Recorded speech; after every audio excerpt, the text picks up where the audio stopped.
Record this. There we go. There we go. Now we got it recording. Yes. Okay. Good.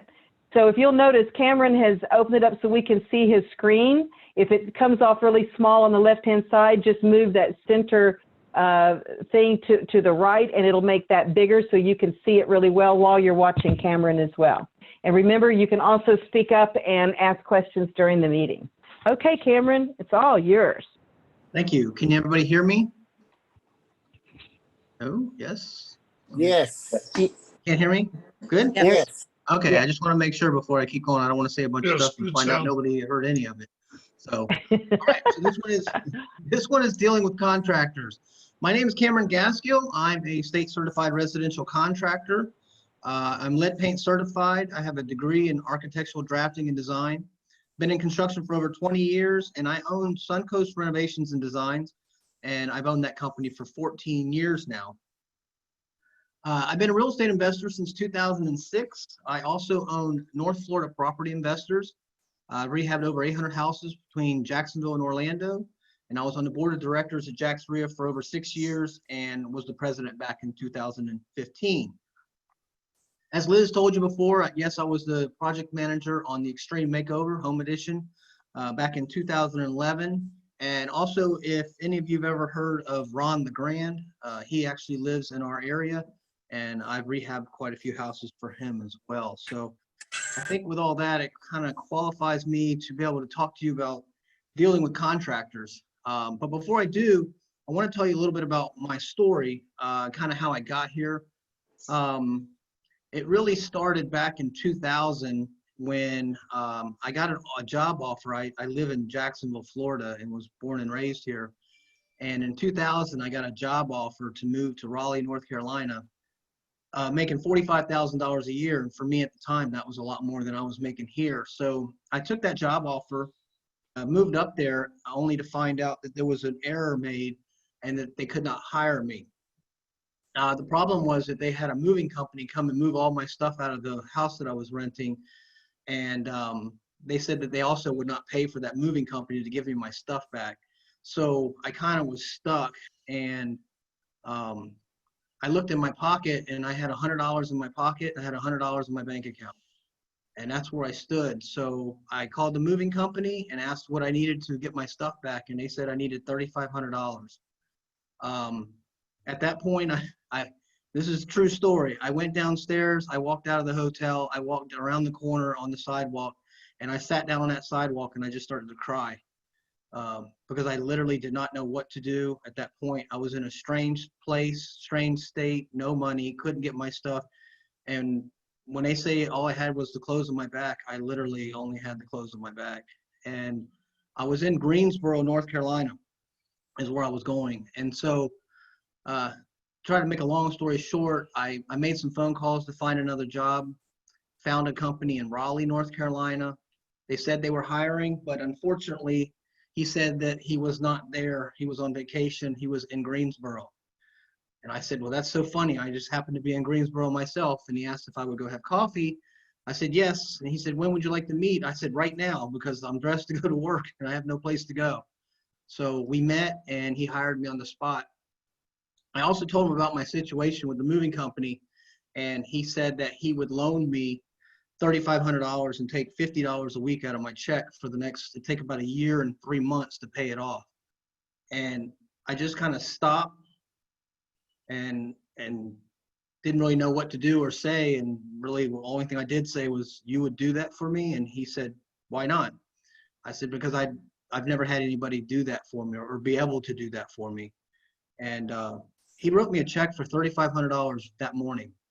And I got my stuff. I ended up moving to Raleigh, and I got my job, and I stayed there for 2 years. Well, when I got my first check, I went to the bank and I opened up a savings account because I didn't have one. And I started putting $25 a week in it, which I know is not much, not going to get me to retire early or anything like that, but it was a start. And when I went to the bank, I said something to myself, and I said it out loud, that today was going to be the last day that I was ever going to be broke. And that's the last time that I was ever broke. I made an affirmation to myself that I was a grown man, and I was not going to get myself in a situation I couldn't get myself out of, because it was pretty embarrassing. It messed with my confidence, and it really messed with my head, and I didn't want to live that kind of life. So I started reading books. The first one I read was Rich Dad, Poor Dad. I'm sure a lot of you are familiar with that one. That changed my mindset. And then I started realizing that I thought I would be, I wanted to be a real estate investor. So I did just like in Rich Dad, Poor Dad. I started telling everybody I was going to be a real estate investor. And basically they all laughed at me because they knew I had no money and no credit, because they all knew the story how I got there. And it hurt, it stung, but it was true. And this is probably now 2001. So I just kept reading books and kept studying, and I ended up coming back to Jacksonville. And in 2006, I bought my first property for myself to live in, and it was a foreclosure that I bought through an auction. And I won the bid. I bought a house for $95,000. I ended up selling a house 4 years later for $185,000. So I did pretty good on that one. And I didn't have to pay taxes on it because I lived in it for 2 of those 4 years. In 2006, I bought my first real estate property, and I used a hard money lender, and I only had about $8,000 probably to my name at the time when I got into the business. And I just borrowed my way, and I just kept doing it and buying house after house. I'll tell you where my big mistake was, is I didn't know of REIA. I didn't know there was a such thing as a REIA for the first 3 years I was in business. So I was doing everything myself, making all the wrong mistakes. And had I known there was a REIA, gosh knows where I'd be right now. But once I found REIA and I realized that they had vendors and they had support, they had classes, and they had all these people to rub shoulders with. Once I learned that, I got extremely involved with my REIA group. I joined, I became a vendor. I came to every meeting. Once I got to know what I did, they asked if I would teach a class here and there. I said yes to pretty much anything they ever asked me to do. Next thing I know, they asked me to be on the board of directors. Then they asked me to be the secretary, the vice president, and the president. So I worked my way up, and then it really helped with my business, because then my name was pretty well known, and it just became a lot easier to do this business. So if anybody's on here and isn't a member of this REIA group, I mean, I can't tell you how much it's going to do to your business just by joining and by learning from all the people that come out here and speak, all the extra meetings and groups that they have, everybody that you get to come in contact with. I saw all the vendors you have contractors on there, attorneys. I mean, all those people are the people that you want to do the business with, because it's a pretty small circle in this business. I know that all those big players here in Jacksonville, we use a lot of the same people. I'm sure it's like that in every city. So, 800 houses later, I've got a little more than $200 now, and I'm doing pretty good. So that's how I got here. And it doesn't matter who you are or what you have or what you don't have. You can do it, but sometimes it is a little bit of a rocky road to get there, and you got to make some sacrifices and some choices. For me, what I had to do was I had to eliminate people in my life. Basically anybody that was negative. If you didn't think, if you weren't on board with what I was doing, then I pretty much cut ties with you, because I didn't want anybody to stand in my way, and I got tired of being told that I couldn't do it, and so I did it. That's pretty much my story, and here's where I'm at now. So, all right, thanks for listening to that, and now you know a little bit about me. Let's move on forward to finding and qualifying good contractors. So the first thing you need to know is, what does a good contractor look like? That's a pretty good looking contractor right there, I have to admit. Now, here's the thing. This contractor's not in your area, so you got to find somebody who's in Polk County, if that's where you live, or whatever county you live in. So how do you find a good contractor in your area? Other rehabbers is probably one of the best ways you can do it. Like I said, if you get involved with your REIA, you come to the meetings, just talk to whoever the rehabbers are, and then ask who they use. If they ever tell you that they don't want to tell you who it is, don't be offended. Some of them don't tell you who their rehabber is, or who their roofer is, or the plumber, because they don't want you to tie them up. And it is the way that it is. And there's some companies that are pretty big though, and they can handle a lot of work. Like for example, I have 2 electricians that I use. One of them is more of a mom and pop's company, and I would never tell anybody who that is because I can call him and he'll come out today. But I also have a pretty big electrical company that I use, and they've got many trucks, many people, and I'd be more than happy to share who that was to anybody because they can handle a high volume of work. So, don't be offended if they don't tell you, but just know that a lot of the rehabbers use the same people. And if you can get in that circle, you're going to have a pretty good group of subs that you can use and that you can trust. So it's a good source to use. Your local REIA referrals. So like when you're on this meeting and you see all the vendors come out and they put their ads out or they come out and they talk or whatever, those are the people you want to start with because they understand the business. They probably work with a lot of people that are already in the group. So if you're new, that's a great way to find contractors. And I'm not just talking about contractors like residential contractors or general contractors. I'm also referring to roofers, plumbers, painters, drywall companies. It really doesn't matter what you want. Anybody can be found through these groups. Your supply house. I'm not sure of the names of the supply houses at Polk County, but like here, we have a place called Ferguson's that sells plumbing supplies. So that would be a great place to go to, walk inside and say, do you know any plumbers? They probably know every single plumber in town. So find the supply houses for whatever it is that you're looking for. It might be a place that sells tile. It could be a place that sells electrical stuff. It could be painting company like a Sherwin-Williams. Go into those places and ask for the trade that you're looking for. They probably even have business cards laying around that you could get. And then you can just go through them and kind of do your own checking out, what they are doing, referrals and stuff. Other rehab job sites. So any of you ever drove around town and seen a dumpster in a driveway? You probably see tons of those, right?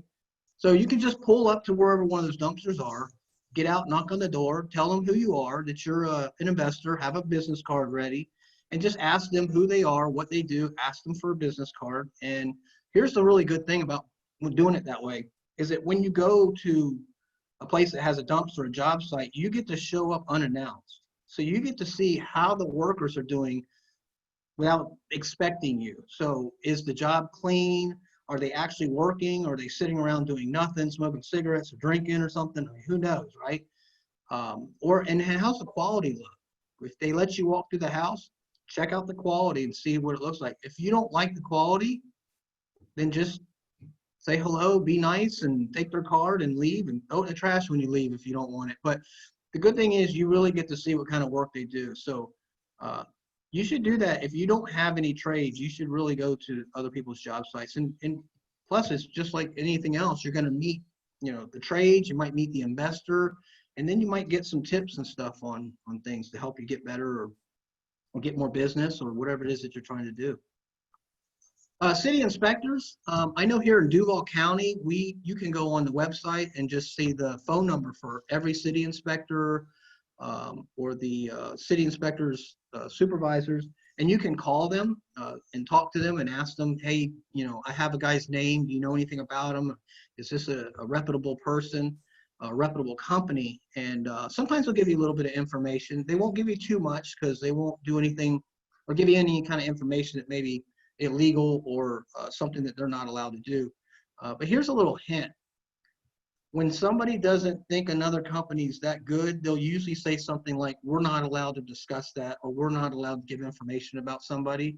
But if they're really good, then they'll say, oh, that's a great company. They do really good work. So kind of keep that in mind, that nobody is ever afraid to say somebody's good. But sometimes people don't feel comfortable telling them that they're not, okay? Just kind of keep that in mind.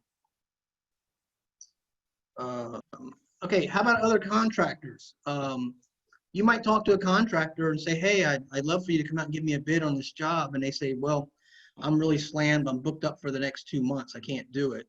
Well, then ask them if they know somebody else, because there's a good chance they probably know the other contractors in town, and they know the good ones and they know the bad ones. I'll give you an example. I had a student of mine once who bought a house, and he wanted me to do a renovation that was a $65,000 renovation. So a big job, something I don't want to give up. I'd like to get that kind of a job, but I was getting ready to go on a cruise for a week, and he didn't really want to wait for me to come back to get started. So I just gave him a referral of a friend of mine who was a contractor who rehabbed houses for other investors. He does good work. We've been friends for years, and I trusted him, so I gave him that contact, and he went and did the job for him, and everything turned out good. The only bad part was on the next house that this person got, guess who he called to do the work? He didn't call me, he called the contractor that I referred to. So I probably lost the customer by doing that, but it didn't bother me because that customer, or I mean, sorry, that contractor and I are buddies, and he's thrown work my way too. So it kind of goes hand in hand. We help each other out. So you can ask other painters if they know another painter or drywall guy, anybody you talk to that maybe is too busy, or maybe they don't work in the area that the house is. They might know somebody that can help you out that way. Angie's List and Craigslist. You got to be careful on this, because if anybody knows about Angie's List or understands it, how do you get your name on Angie's List? You know, you have to pay them. That's your qualifications. You get qualified by writing them a check or giving them your credit card number, and you're a qualified person to be on that list. So you're not necessarily getting a good company just because you go to Angie's List.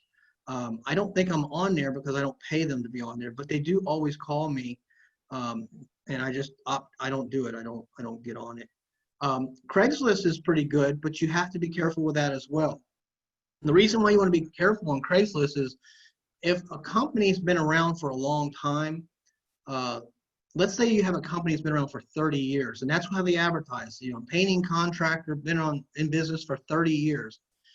If you've been in business for 30 years, why do you have to go to Craigslist to find business?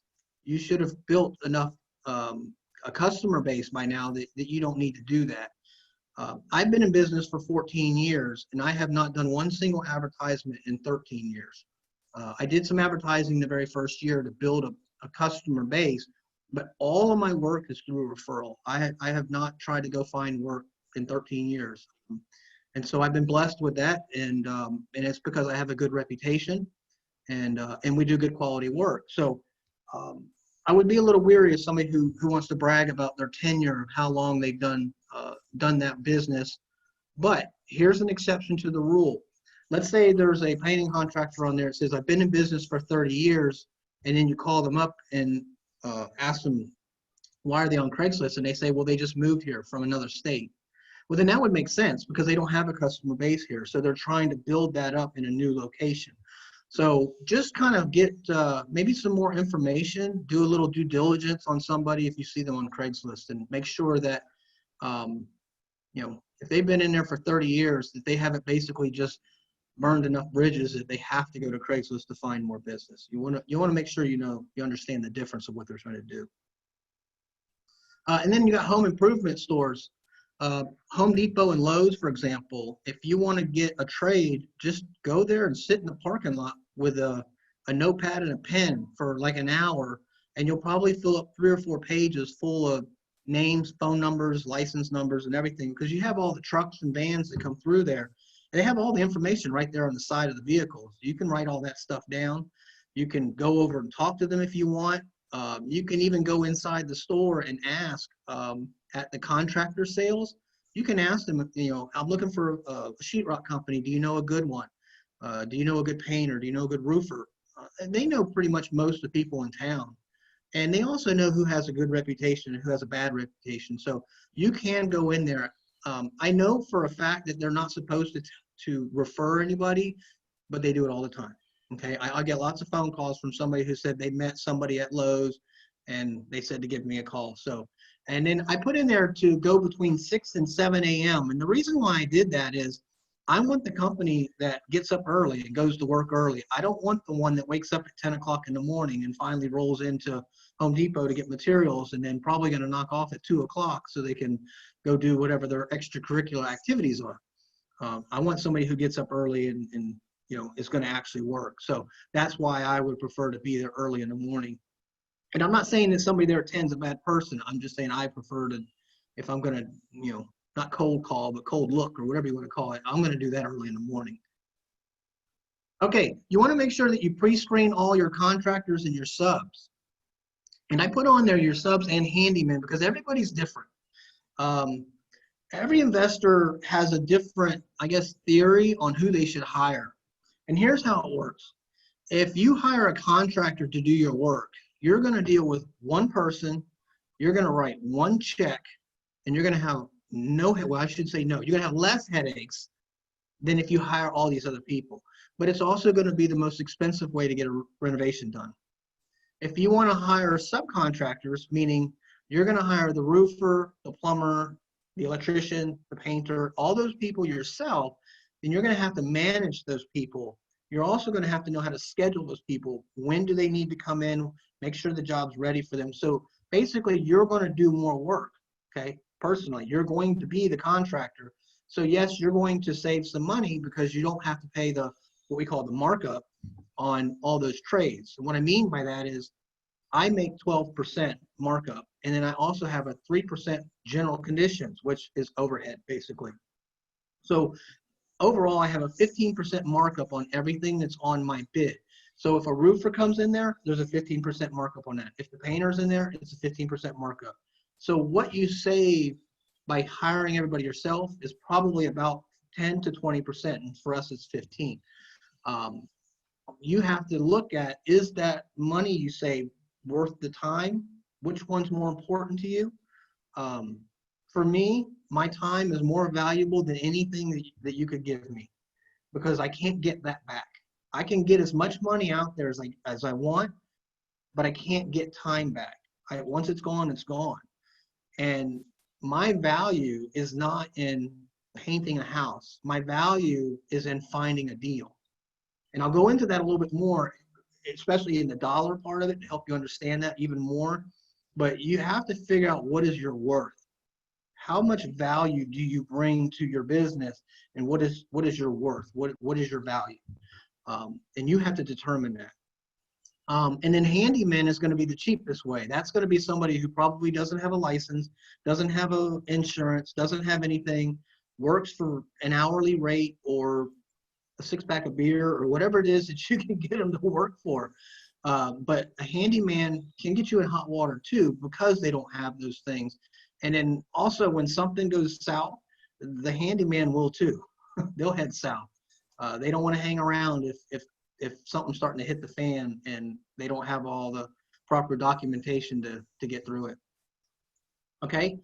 All right. So what you want to do to pre-screen these people is the Better Business Bureau. Now, Better Business Bureau to me is just like Angie's List. The only way to get on it is to write them a check, give them your credit card. And they're always asking me if I would like to be on the Better Business Bureau. And I always tell them no. And then when they ask me why, I tell them because there's this really cool thing out there called the internet. And you can pretty much figure out anything you want to know about people on the internet. One of the best ways is Facebook.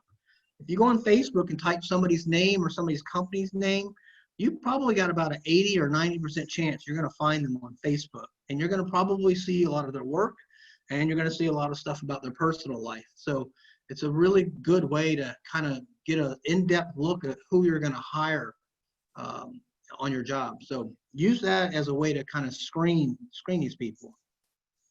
Also, you want to make sure you ask for a copy of their license and their workers' comp insurance and their general liability insurance, it should say on there as well. When it comes to license, if they're a state licensed person, such as a plumber, and what I mean by this is somebody who has to pull a permit, your plumber, your HVAC company, your roofer, your electrical company, and your contractor, they will have a state license. You can look that up online. You can go on the DBPR's website, you can look up their license, and you can see if it's active. When it comes to their insurance, they should call their insurance company and ask them to send you a certificate with you on there as an additionally insured.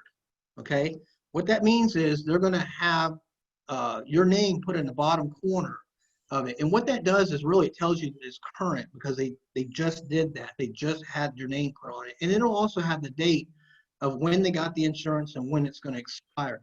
Make sure you look at that. I have a plumber who did a job for me because my customer wanted me to use their plumber, and I've got their check and I've had it for almost 6 weeks now, but they cannot provide me with all the paperwork. They keep giving me insurance that's from 2018 They keep giving me the plumber's license to somebody with a different name. So I'm not sure what's going on there, but you want to make sure you get all the proper paperwork. You want to look up their license on the DBPR and see if it's current, and if it's a license that's not state, and it's just like a business license, and I'm sure you can look that with your local business website. Have them put your name or your company name on the insurance as additionally insured, and then ask for references from the last 3 jobs that they've done. I know a lot of people do this. They'll ask for references, but the problem is they don't ever look at the reference. They don't call the reference. They don't do anything. So you want to actually look at it or call their customer and ask if the customer's happy with the job, with the quality, with the workmanship, with the amount of time it took to do the job, with the contract, with everything. Find out if it's going to be somebody you want to use. Now, there's some things that you need to make sure that they do. You want to make sure that they always sign an independent contractor's agreement. Always, always, always. Don't ever do a job where somebody doesn't fill one of these out. If you do, then you're kind of setting yourself up for a problem, because a contract, really all it is preparing for the divorce.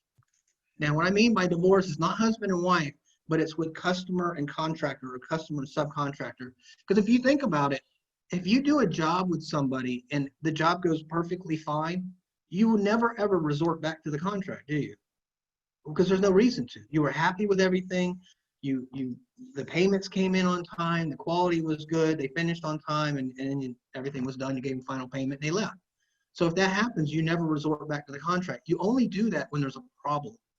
So you want to make sure your contract is basically preparing you for the divorce, or preparing you for the problem. How are we going to handle a problem when it comes up?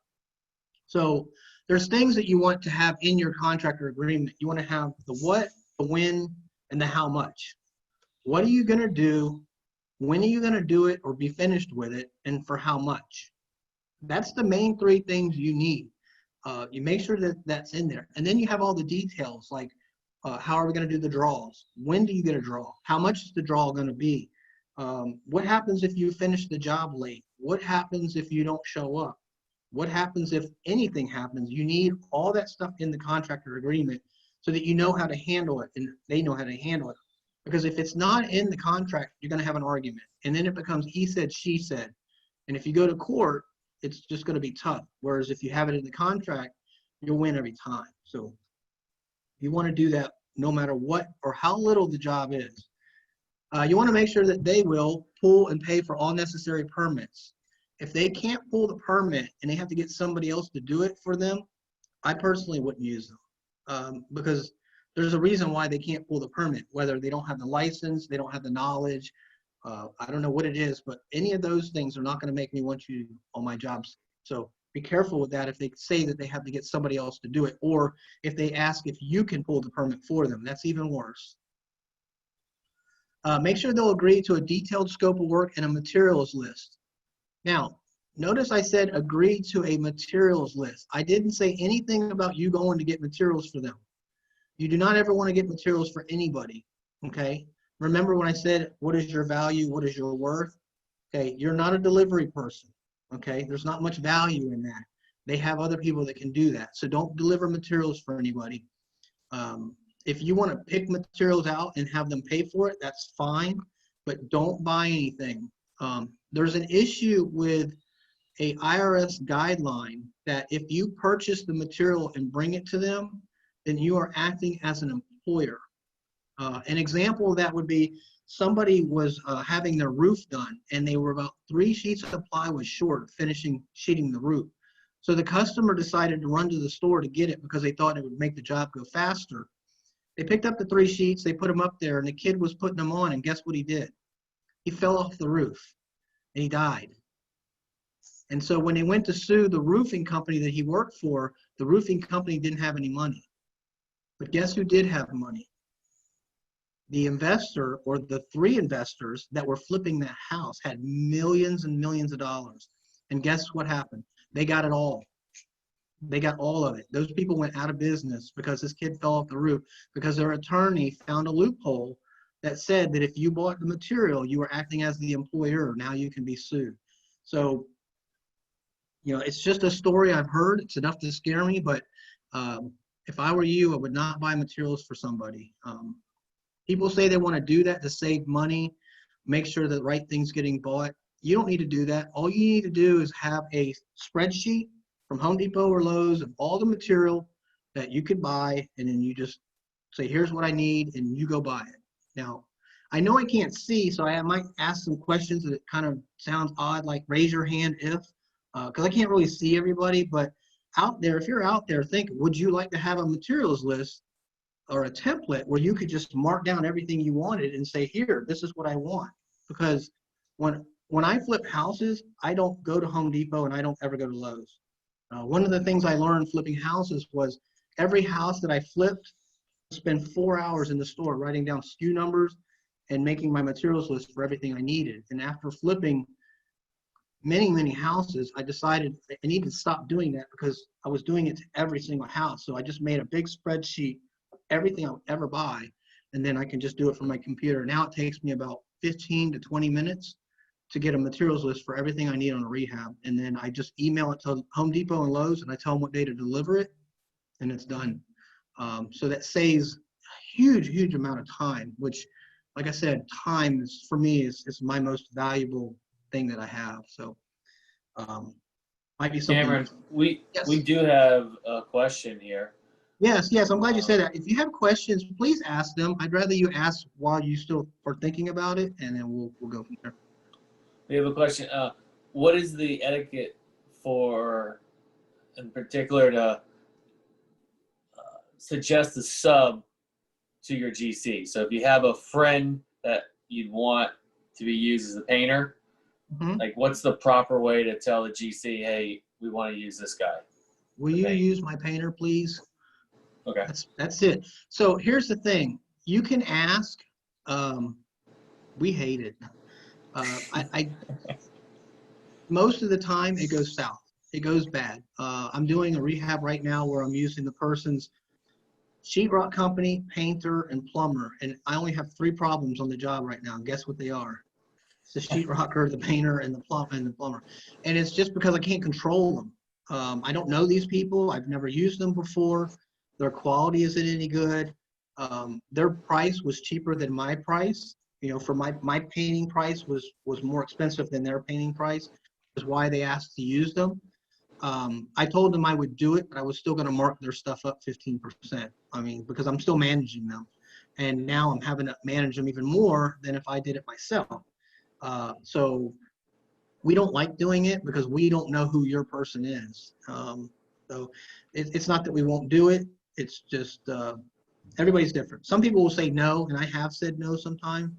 I more say no when the customer says, "Can I paint the house myself to save money?" Oh. I tell them no, because it's going to take you 2 weeks, and I can get it done in 2 days. And I want to get stuff done. So there's not, you have to really worry about the etiquette. It's just a matter of will that particular contractor accept that, and just ask. There's nothing wrong with that. Thank you. Anything else? Any other questions? Yeah, can I ask a question? I don't know how to work this thing to ask one, but this is Jeff Smith. Hey, Jeff. I hope you folks are taking good notes. You know, I used to teach a rehabbing class. Everything Cameron has said is right on point. And one of the things you talked about, I hope you wrote down, was we've been using an independent contract agreement for forever. And you cannot, I remember I used to be a business writer. I can tell you all about the IRS, and there's more than 100 things they look at. He's right. If you buy materials, you know, you're basically acting as the employer. What we do in our contract, the scope of the work, you put down exactly what it's going to do, and you do change orders. If you're going to have a change in the work, you have them sign a change order. And do all that, check in on their licensing and check the insurance thing. So critical, because what happens is they used to call it workman's comp. Now it's called workers' comp. They change it because of, you know, be more politically correct. And what they will do is they'll go get one, and they'll cancel it, or they'll get insurance. They'll cancel it 2 days later. Okay, so you know, you have these tree guys come through. There's 2 guys in a truck with each has a can of beer. Hey, you need any trees cut? Don't ever hire anybody that's not fully licensed. I pay through the nose. You've heard of Pete and Ron's and people like that. They're expensive. But I'm going to tell you one story about what he just said about somebody getting hurt. This is a true story. Father and son were hired by a guy who, the guy was worth about $3 million to work on his house. They're going to cut trees above the house. They get on the roof, one of them slips, cuts the other one's left arm off.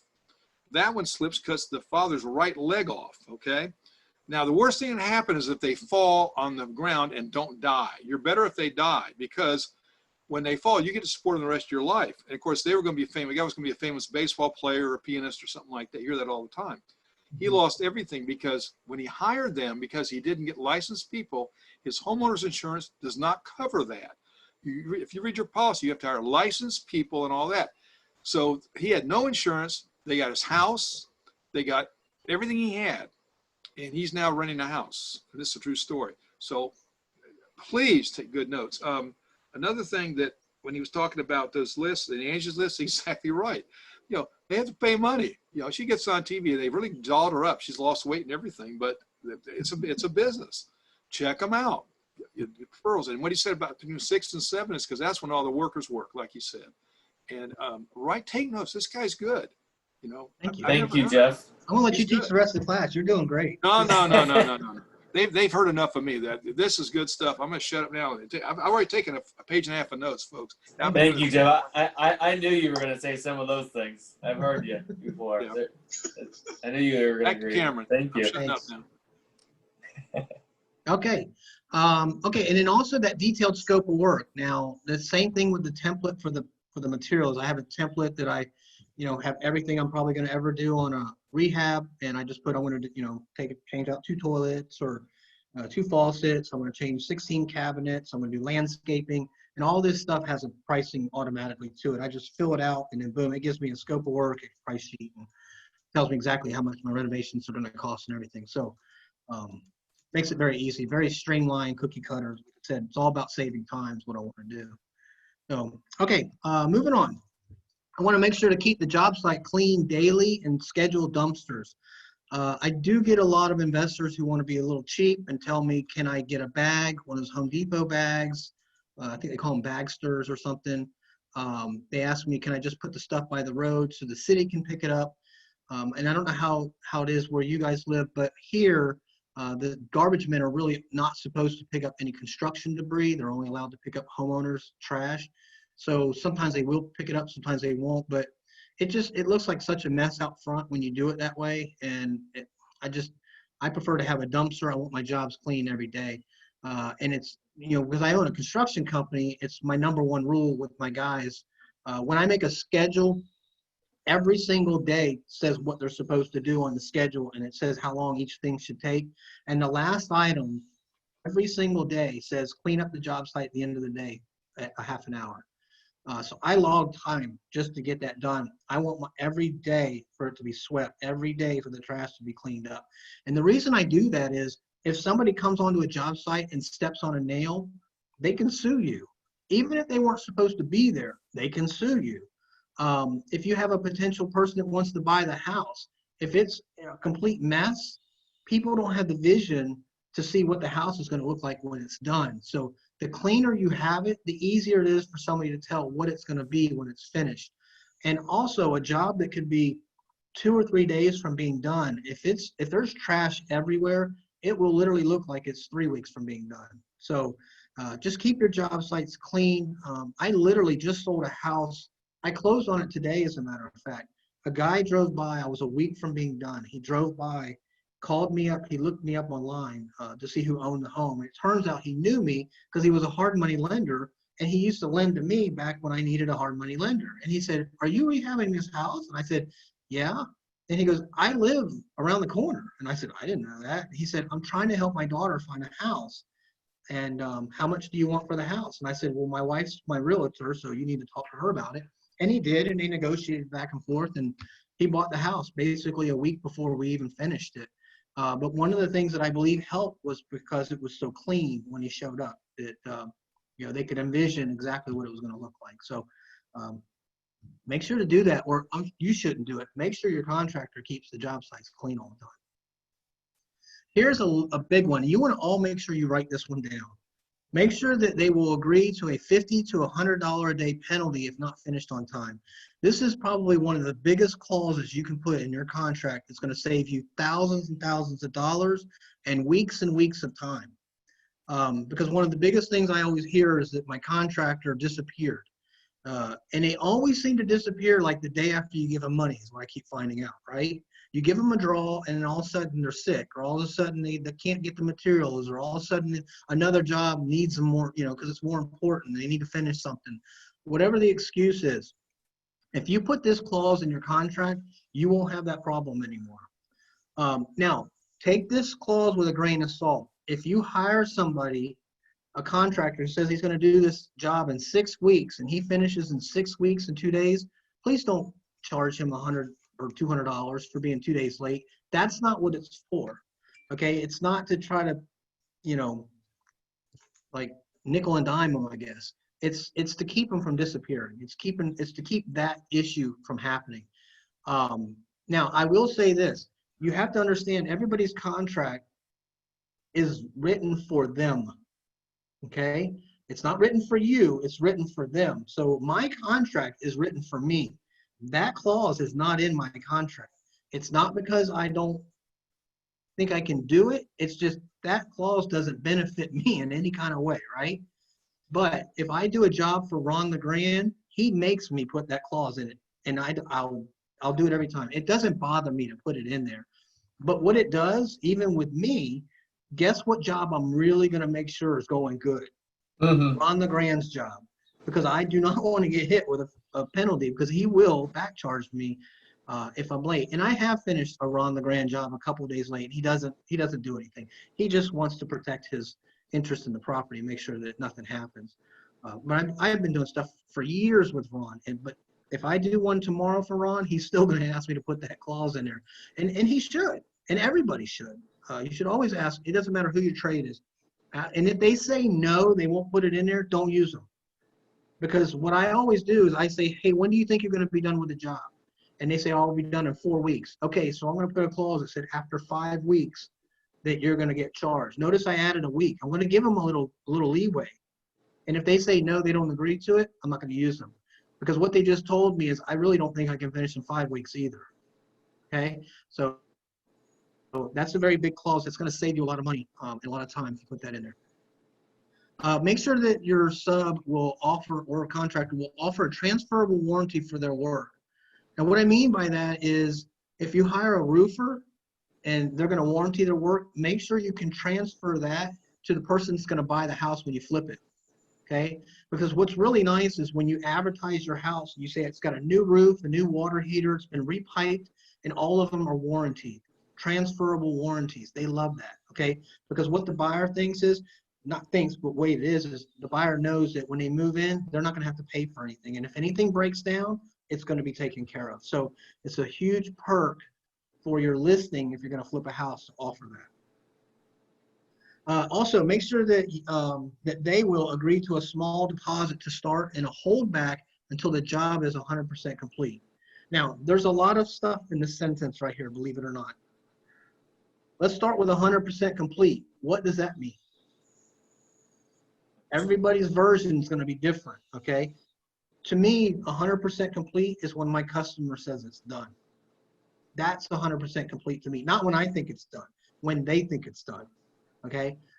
Everybody's different on that. A small deposit, that depends on who your sub is. If it's a contractor that's doing a $60,000 job, they might ask for $10,000 or $15,000 up front. That's fine.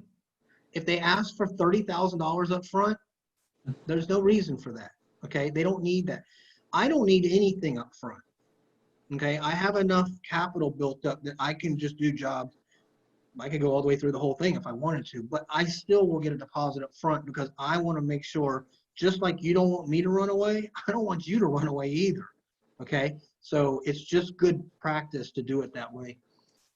But if you had somebody like a roofer or the granite company, the cabinet company, they might ask for 50% up front. And that's okay, because if you think about it, most of what you're paying for is material, okay? the granite is expensive. You're paying mostly for the slab. The labor is really not that much of the money. Same thing with putting cabinets in. I might spend $3,000-$4,000 on cabinets, but it's only $700 to install.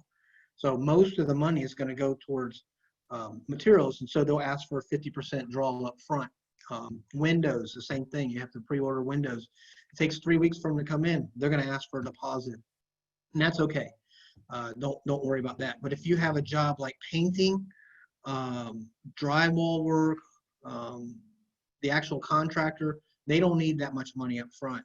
And then please do not give them that final draw until you think it's 100% done. Because if they tell you, thanks, I got the punch list and we're going to be over there tomorrow, but can I go ahead and get my draw now? Do not do it, okay? Because they might not show up again, because there's no reason for them to show up. You've given them all the money. Now, if you feel like you want to be nice to them or whatever, then give them some of the final draw. But hold back way more than what it would cost you to have that done by somebody else.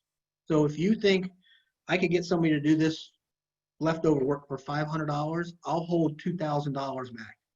They're going to come back for $2,000. There's a mentality that these contractors have, and it goes like this. If you pay me all my money, let's say I have 8 hours worth of work, 8 man hours worth of work to do at your house, and you owe me, I don't know, let's say $300, or let's say $500, okay? When I go back over to that house, if you've paid me everything, and so you don't owe me any money, you paid me the whole thing, but you owe me to work to finish the job.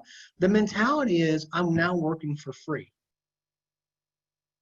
I'm not, but that's the mentality.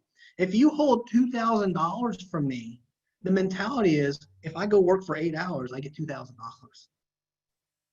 See, it's the same thing. It's just a mind game. So hold back more money than what's left to finish the job, and you'll get them to come back every time. Okay. If you don't, the motivation's not there. So that'll help you out. Okay. You want to make sure you set expectations and train them. Contractors and subs are like children. They need to be trained. What I mean by that is I want to know what my customer expects from me. What are you real picky about? If my customer tells me they're really picky about the drywall work, then I'm going to make sure that I got my best drywall guy, and I'm going to make sure I do a really good walkthrough on my drywall before I paint it, because I know that this person's picky. If he says he's picky about the painting, same thing about the painting. If he tells me he doesn't really care about something, then I'm not going to spend as much time on it. But I want to be trained by my customer to know what their expectations are of me. And then that'll help me to give them better service. Okay. So, but you need to tell them, okay, whoever you hire, tell them what your expectations are. Otherwise, you know, everybody's just trying to read everybody's mind, and that's always going to end bad. Like I said, no big deposits. Manage your contractors the best you can. You don't need to spend too much time managing. If you are, you probably have the wrong contractor, but manage them as far as, you know, don't let them get out of line. Okay? Don't let them get crazy.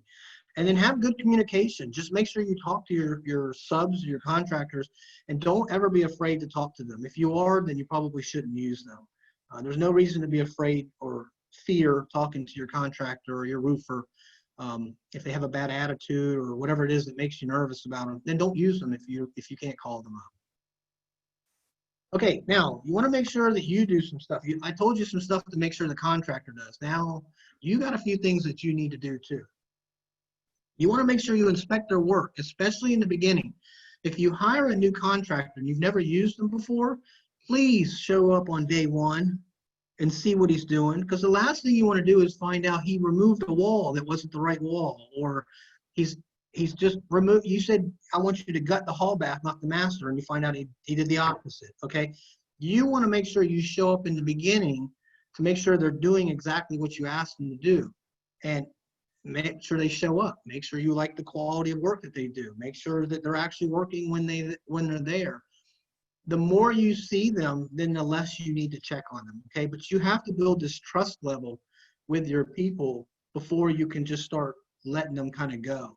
Kind of like kids, right? You have to train your kids, and then once you start trusting them, you let them, you know, you can go to the street light, now you can go to the end of the street, now you can go around the block, okay? It's the same thing. Just build this trust level with them first, And then, and it's great when you have somebody that you really trust. Like for me, my best sub is my tile guy. Everybody loves my tile guy. He's a Vietnamese guy, but he is so particular about the work that he always gets my customer and says, you come look, you come look, you come look. And then he has them look at everything. And then when they look at it and they go, I don't really like that. I tear it down, I do all over again. You know, that's just how he is. And they love it because he makes sure that they're happy before he leaves. And he cleans up real well and all that. So, you know, we've been using that guy for over 10 years. And I don't have any desire to use anybody else because I trust him and I never have to, I can hire him for a job and I will not even go look at the tile work at all because I've never gotten a bad phone call yet. So why should I? But I built that trust level over the years with him. Make sure you never pay more than the work that's been completed. Now, when you give your first draw, obviously it's not the case because you've given them money, no work's been done yet. But after that first draw is made, they're going to be pretty much in the rears of, you know, we've done more work and bought more materials than we've collected so far, and that's the way you want it, okay? That's the way you're going to keep them on the job sites at all time. Change orders. I think Jeff brought this up. Receive change order forms before any change order is made. This is huge. This is going to keep you out of hot water, keep you out of court, keep you out of an argument, keep you from firing people. If you make sure to get change orders whenever something is being done that's not on the scope of work, on the original scope of work. It used to be that, you know, you needed to get a piece of paper, you write out what's going to be done and how much, and everybody signs it, and then you move forward. But in this day and age with you know, cell phones and all this other stuff that we have, we don't really need to do that. If I find a problem on a job, I can send a text message and say, found some rotten wood in the living room, need to replace, I can do it right now, will cost $300, do you approve? And if they say yes, then that's good enough for me. I'll go to court with that because I told them the 3 things that are important. What needs to be done, when is it going to be done, and how much is it going to be done for? So as long as you have those 3 pieces of information, that's a change order, okay? You just want to make sure you have something that you can show. Because if there's ever an argument at the end of the job and he goes, well, I thought you were going to do that for $100. And I go, no, text message says right here, this is what you agreed to. The argument's going to stop right then and there. Oh, I thought I said something else. Oh, no, that's not what you said. And then it's done, okay? It gets squashed right away. So it'll keep from a lot of problems. Because I know there's a lot of contractors out there that will do a lot of work. And then when the job's done, you get thousands of dollars in change orders. Like, well, I had to paint this extra thing, and I had to build this extra thing, and I had to do extra sanding, and this turned out to be harder than I thought. And then all of a sudden, instead of a $60,000 renovation, he wants $65,000, and that wasn't in your budget. So make sure you have that in your contract that states you are not permitted to do any work outside of the scope of work without providing a change order. If you put that in there, then now you don't have to pay him for any extra work he did. Okay, make sure you cover your butt. Make sure you always get a release of lien signed when you pay any contractor or a subcontractor. So anytime you're doing business, you trade paper. Okay, always trade paper. In other words, I'm going to hand you a check. You're going to hand me a signed lien release. If I'm going to give you a draw, you're going to hand me a partial lien release. Okay, always. I don't care who they are. If it's the painter or if it's the contractor. Whoever you're paying, you need to have a lien release. Because if you don't, you run the risk of an employee of the painter working all week, goes on Friday to get paid, and his boss says, sorry, buddy, I can't pay you because the customer hasn't given me a draw yet. And then they want to put a lien on the house from you, and then all you have to do is say, you can't. I paid your boss. And it says right here in the lien release that he took my money and he paid all the employees and all the materials and all necessary subs. Okay, so it just covers your butt. Hey, Cameron, Jeff Yes. again. Hey, Case in Tampa, we had a guy that's been done more than once. This guy would low bid the jobs, and then when you knew he was working on a house that you were going to sell, and then he would file a mechanic's lien on your property right before closing, and you didn't have time to take him to court and everything. And guys were paying him $5,000 and $10,000 to go away so he could sell the house. Yeah. We ran him out of town eventually, but because here's what you can do. A friend of mine who I taught the business used to be a bank president, one of the largest banks in Tampa. And he saw all the money running through my accounts. And he says, hey, what are you doing? You're robbing banks? I said, no. he had a guy try to pull that on him. You know, here's what you do. You go down and you can bond over that. You put up money in a bond, and then he took him to arbitration, and he had the guy tied up. The guy lost all kinds of money because he got him right in the middle of a job, and then we ran him out of town. So what he just said right there is worth its weight in gold, because if you don't do that, like he says, if he's got a bunch of subs and stuff, you also need to put a notice of commencement up, because if they have subs and stuff and they don't get paid, they're going to come to you and say, and you're going to lose if you didn't notify them who is the paying person, the person, the client. But that's a biggie right there. Release a lien is huge. Every time you pay them, not just at the end, every time you pay them, have them sign off. So are you doing a release by like a percentage? It states on the release of lien what you're paying them. Okay. I'm giving you X amount of dollars, or it could say percentage. You can say whatever you want in return for X items being done, or maybe a percentage of the job being done. You can state on there what it is. That way it's a little bit more clear. Yep. Do you do a change order if the schedule is extended? So if something came up and you're extending it for 2 weeks? That's a great question. A change order doesn't have to always be about money. It can be about time. It can say, hey, I need an extra 2 weeks to finish this job because of some problems we found, because of the weather, because of whatever. But I need an extra 2 weeks added on to the finish date of the contract. And then that's good. And that way you can't get the $150, $100 a day penalty. So that's a good question. Yeah, you can do that about time. And you can do it about material too. We originally agreed I was going to buy this tile, and now we've decided we're going to buy a different tile that's twice as much. So I need a change order stating that we're going to be installing a more expensive tile, SKU number such and such from Home Depot, something like that. So yeah, you can put in whatever you want for change order. All you're doing is basically like amending the contract when you do that. Yeah. There was mention about the bond, and I'm sorry, I'm totally new. Like I said, it's things I'm learning. Some of the stuff you're bringing me back to my personal, but how does that bond work again that was mentioned? So what he's saying is, what he's saying is when somebody puts a lien on a property, the other person can put a bond out, and they're basically bonding out of the lien. And I dealt with this many years ago, and the way it worked was, I built a house for somebody. I had a framing company in the early 90s, and I framed a house for somebody, and I didn't get paid. And I was a broke guy then. And so I put a lien on their house, and then they bonded out of it. And they gave me 12 months. The bond gave me 12 months to go get an attorney and fight this.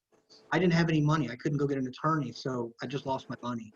And Jeff can chime in if this is correct, but that was the way it worked on me. Was the bond just sort of like let things keep moving along, but did give me the option to still fight it, but then it was just going to cost me more money.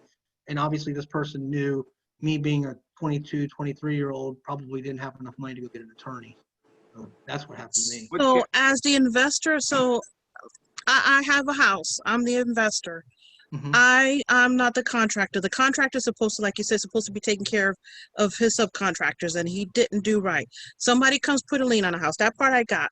How me as the investor, I need to get a bond? Yes, you could. The way it works. But then does that not make me? Am I not losing money by doing that? And how do I get my money recouped? When you put the bond up, what you're doing is you want to sell the house, right? Okay, so when you put the bond up, that clears it for you to sell the house. And like Cameron's saying, then that contractor has time to fight it. But the guy that I'm talking about, he was a snake in the grass from the start. And all he wanted to do, for people that didn't know, because 99.9% of people have never heard of this. And so what he did, he would place a mechanic's lien right before a closing. I mean, he had this thing down pat. And he picked the wrong guy because my banker knew about this stuff, and he posted the bond, okay? And what that allowed him to go ahead and sell the house. In other words, he's bonding over that mechanic's lien. He's bonding over that. He's agreeing if he loses in court, he'll pay. But by doing that, he could sell the house. And I've heard about it more than once. I've heard of people doing this more than once. But the guy that was doing this, we caught him. The club here in Tampa at that time I was with, we caught him. We ran him out of town. But this is the kind of thing that you folks will never hear. I mean, this gentleman right here, and I don't know him. I have heard the name. He's giving you a 3-day seminar tonight for free. I'm telling you right now, this is something nobody teaches. I used to do a rehab class, and I taught some of this stuff. But a lot of these things from the other side, you're getting it from the horse's mouth, from the contractor. And let me tell you, no contractor that I know of will tell you all this stuff. This man, you know, this is the best. This is the best one of these things I've ever been to. I'm telling you right now. Thanks, Jeff. Appreciate It's that. the best. I appreciate that from everybody. That's good to know. Thank you.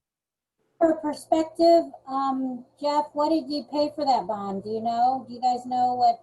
Just for her perspective. I don't know what he paid. There's probably, you could probably check it out. There's probably a schedule based on how much money is owed. I'm just guessing.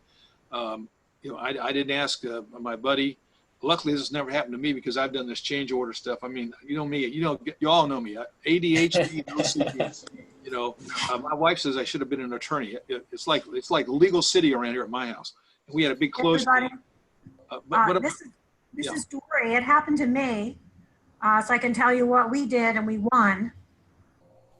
There was an unscrupulous contractor that did the same thing. He liened us for 10 grand after we gave him a bill that he owed us money back because he didn't finish the septic.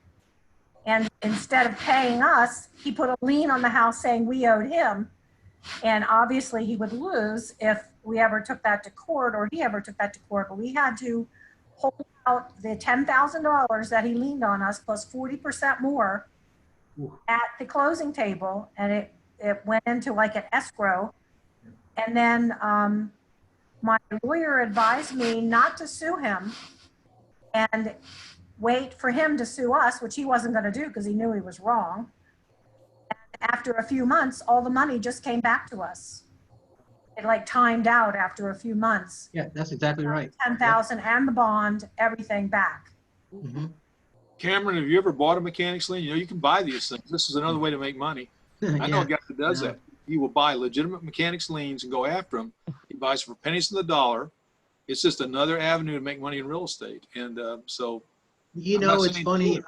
I guess I don't like negative stuff, you know, and so I don't like, here's an example. I don't buy houses that have people in them. Like when wholesalers say, you know, here's a house and, you know, they're on a month-to-month lease, they'll leave. If it's not vacant, I won't buy it. I'm not in the business to kick people out. I'm not putting people on the street. It doesn't make me feel comfortable. I don't like that. I like making houses pretty and putting people in them and making them happy and smile. So when there's things that are involved around more negative collections, kicking people out, stuff like that, it's just not something that makes me feel comfortable. I don't sleep at night well knowing that I'm doing things like that. So now if it has a negative thing with it, I just kind of avoid it. Cameron, I have a question for you. About 20 years ago or so, I worked for a construction company because I have a finance background, and what they would do with their subs on the back of their checks, it was an endorsement. It said, if you cash this check, you're basically, I mean, of course they had them sign partial, you know, so that they could actually track the job. So they were at 20%, we're at 30%, we're, you know, whatever percentage of the job they were completing. But the subs, because, you know, they had the general contractor and then some of the subs. So when they cashed, the subs would cash the checks and they would come back. On the back, there was an endorsement that said, by cashing this check, you're saying you're, you know, I forget exactly what the verbiage was, but I just remember seeing and that thinking that was sweet. Many years later, you know. That's interesting. Yeah. I've not heard of that, but yeah, that's interesting. And really, would it hold up in court and, you know, how, you know, because what are they really agreeing to? I don't remember the exact verbiage, but that might be something to think about or look at. Yeah, well, I mean, you've seen those checks come in the mail and say, once you sign this, you agree to, we're going to take money out of your account every month or something like that. So, I mean, you can put anything you want on it, I guess. Right underneath the endorsement, it said, when you endorse this check, you're agreeing. So whatever, and maybe each one was individual, because at that point I was coming from the finance side, wasn't coming from the real estate side. And so, yeah, I was just managing the accounting part of the job.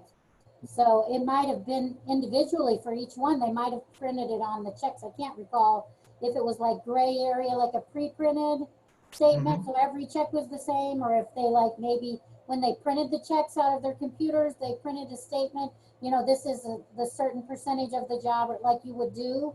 And so when they endorsed the check and cashed it, right there's the proof that they're agreeing by cashing the check. So it's not a separate piece of paper. So, I mean, Sure. I just thought that was very efficient. Yeah, that's true. We like Hey, efficient. Cameron. Yes. Hey, Cameron. Someone in the group has a question that is, do you file for the bond at the courthouse? Well, I haven't dealt with one, so I don't know. Like when I did mine, I put my lien on the courthouse. So I would assume the answer would be yes, because that's where the lien is. And then it's got to be recorded too. So I don't know Right. the answer. I just say I assume yes. Yes, you Answer have to do that, is and you insurance do it company that with the does that. closing agent. The lawyer writes it up and the closing agent makes sure that it gets filed. Well, if it's at a closing, if that's an issue at a closing, my issue wasn't at a closing. Mine was just I went to the courthouse, filed a lien, and then the next thing I know, I got something in the mail saying that they had bonded out, and that I had 12 months to get an attorney and fight it, and that was pretty much it for me. Now, I have a couple of questions regarding that.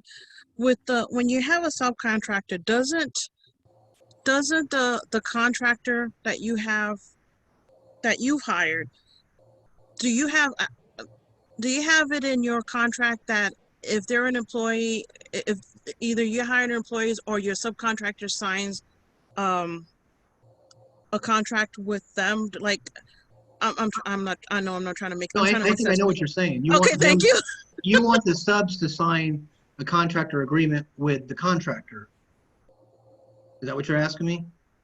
That is correct, and see a copy of the contract. That way if anything should happen like that, like in terms of, because I've heard those stories, those horror stories, where the contractor books out of town and leaves the poor subcontractors high and dry, and then you're kind of holding the bag, so to speak, which is not your fault. Do you personally do that, or have you heard of people doing that, where they show you a copy of the contract that the subcontractor sign, or you prepare one that they have to sign before they start doing work on your job site? So you're probably never going to get anybody to do that for you, and here's why. Okay. If I hire a plumber, and I've told you, and I bid the job, and I tell you the plumbing is going to be $4,500, and my plumber is going to do it for $3,000. I don't want you to see that. And the only way you're going to see the contract is if you end up seeing that price. So you're probably always going to get told, no, you can't see it, because they don't want you to know what they're really paying for. Well, not necessarily. Well, you could write a contract, I'm thinking, any way you want. You don't necessarily have to put the price, but just say, sort of speak to not hold you liable if their contractor doesn't pay. Something to that effect, to cover your butt, and that they're aware of that. Okay, if you don't pay me, I can't go after the owner. That type of thing. Yeah, I guess if you have that much non-faith in your contractor, you probably should be getting a different contractor. I mean, you've got to have some trust. You got to feel like you're hiring somebody that's doing the right thing. And if you end up with an issue, you can just get another contractor. You just don't use them anymore. And it stinks to say that, because sometimes you get lucky and you get a great one right off the bat, and sometimes you got to go through a few bad apples to find a good one. But asking your contractor to run through hoops and say, every single person you hire, I want to see an extra contract and stuff like that, it's probably going to, not set well with them. You can do it if that's what you demand. Remember when I told you, got to train them. You got to tell them what your expectations are. If that is your expectation, then you need to tell them ahead of time, before you hire them, that if I hire you, I'm going to want to see every contract with every single person or every company you hire. I don't need to see the price, but I want to see a contract stating that, I'm not going to be sued and all that. Are you willing to do that? And then they'll tell you. But be upfront with somebody way in the beginning if you want that added to the contract. Hey, Cameron, the something to help with the bonding. I'm Eli. Something to help with bonding. I did that on a car. Took a car in. They tried to charge me for something they didn't talk to me about, and they weren't going to give me my car back. I went down to the courthouse, did a bond, took it down to them, and took my car. So that might help, because it's the same. It's not just real estate. It's not just a real estate bond. It's a bond on any dispute you have with anybody. And you can get that paper from the courthouse saying that's bonded out. Yeah, I've been lucky.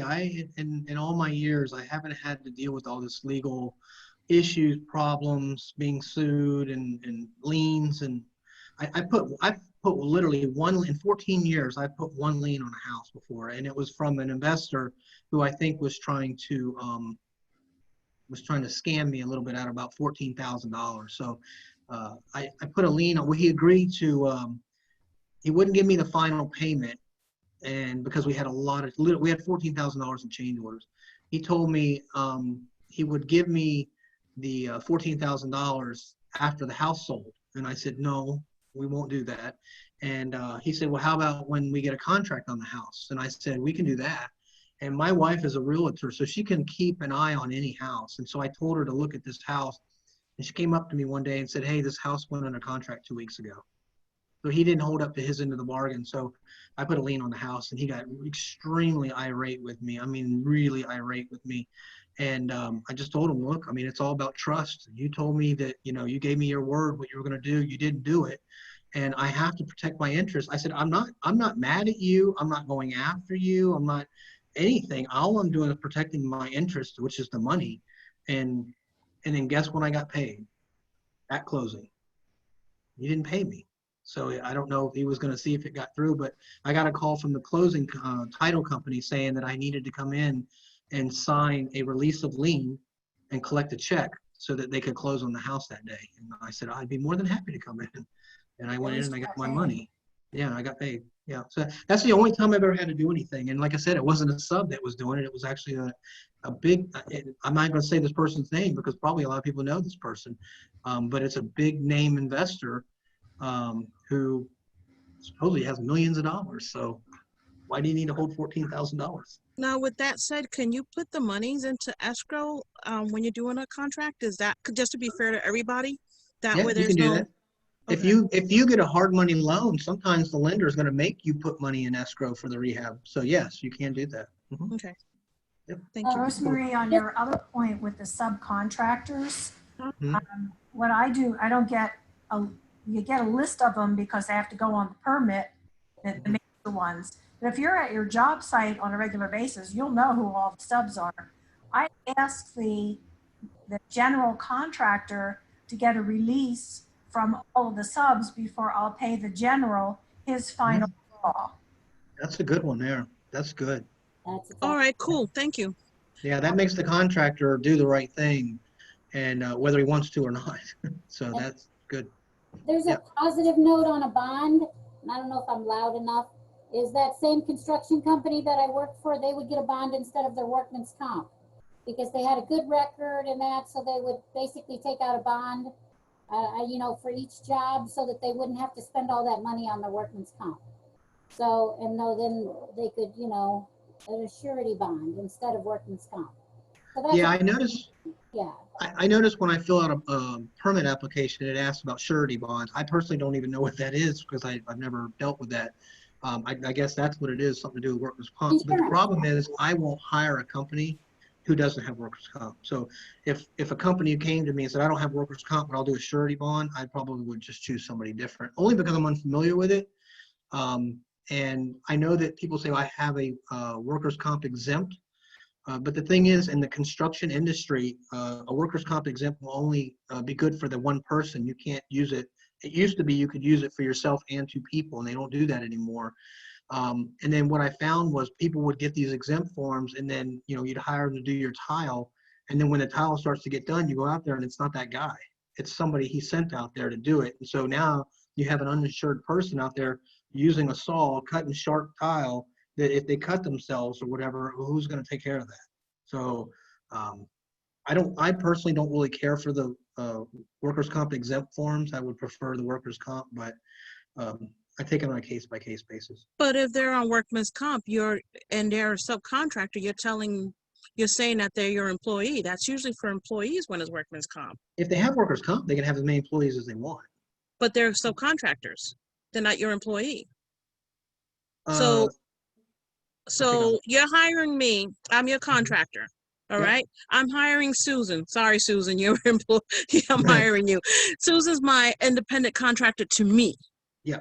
She's not my employee. So why do I need workman's comp for her? She needs to get her own workman's comp or her own insurance. You're right. Yes. But you have to have workers' comp for me to hire you. Oh, yeah. Okay. And then it's Yeah. your responsibility to make sure the people below you have the right. Okay. I got you now. Yes. I got you. Susan, you're fired.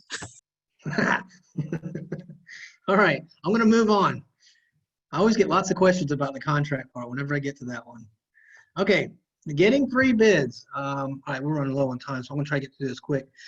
So when you have to get 3 bids, everybody tells you if you're going to get a roof, get 3 roofers out there to give you a price, or if you're going to get a contractor, get 3 contractors to give you a bid. I'm going to give it to you, like I said, from the horse's mouth. This is the truth of the matter. If you call 3 contractors to come give you a price on a rehab, and you're going to get a bid for $30,000, you're going to get one for $35,000, and you're going to get one for $40,000. Who are you going to hire?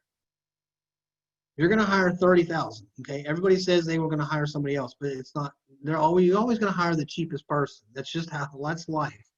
So you hire the guy for $30,000, and he does your renovations. That's great. Now you get the next house, and you're going to get 3 bids. Who are you going to call? You're probably going to call the same people because that's who's in your Rolodex. And you're going to get the same type of bid. The one that was cheaper the first time is probably going to be cheaper the second time. Whoever's the most expensive is probably going to be the most expensive the second time. And who are you going to pick the second time? You're going to pick the cheapest guy again. And then the third one comes along. Now all of a sudden the cheapest guy says, I'm busy, I can't go do the job. Who are you going to call to do the bids for you? Are you going to call the guys that you've been having do the bids that you don't give the work to? Because what they're going to do is they're not going to really be interested in bidding your job for you. If they come out there, excuse my language, but they're going to give you a half-ass bid, okay? They're really just going to take a wing at it because they know they're not going to get the job anyway.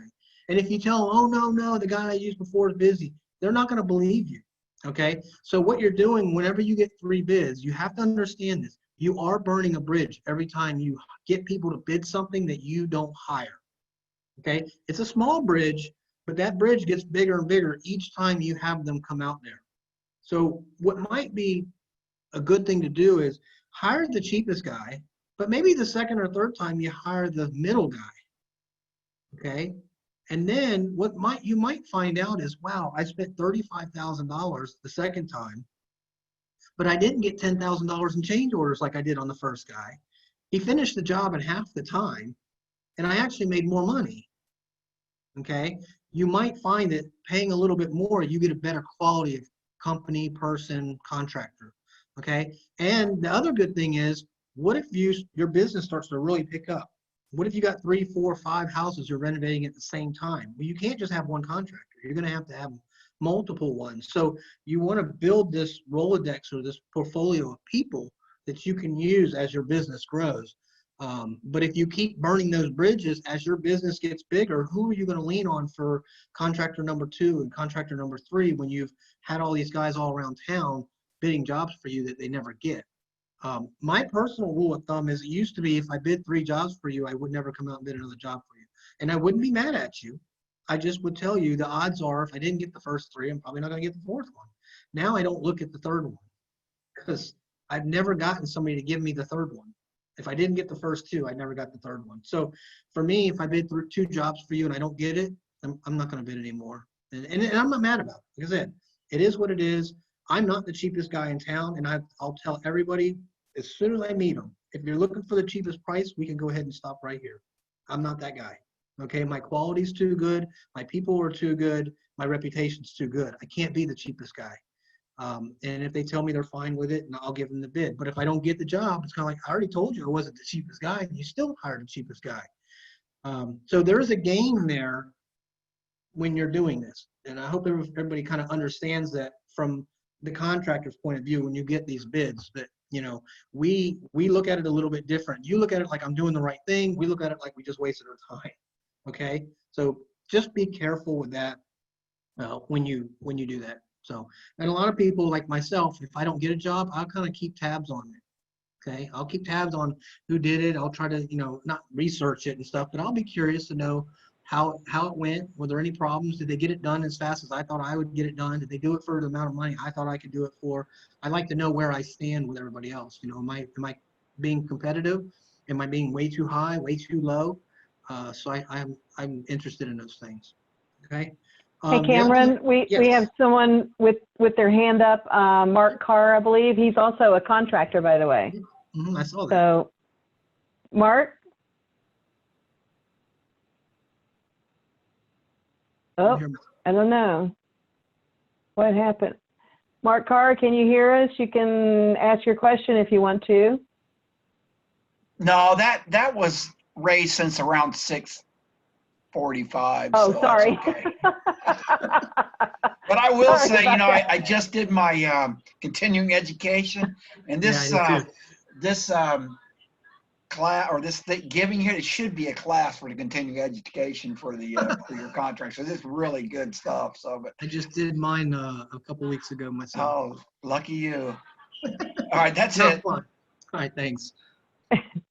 Okay, asking for discounts. Now this is a good one. Any contractors out there or subs out there is going to love this one. So anybody think anybody's ever had me do a bid on a rehab and then ask me if I can give them a discount, or ask me how much can I knock off of it? It's a $30,000 renovation. Can you do it for 27? You think I ever get asked that? All the time. Okay, almost every job. Okay, so here's how discounts work. Now, I already told you in the beginning, how much do I make on a job? Does anybody remember? My profit's 12%. I charge 15 because I have to pay overhead, but my personal profit, my company profit is going to be 12%. What kind of a discount do most people want if in percentage?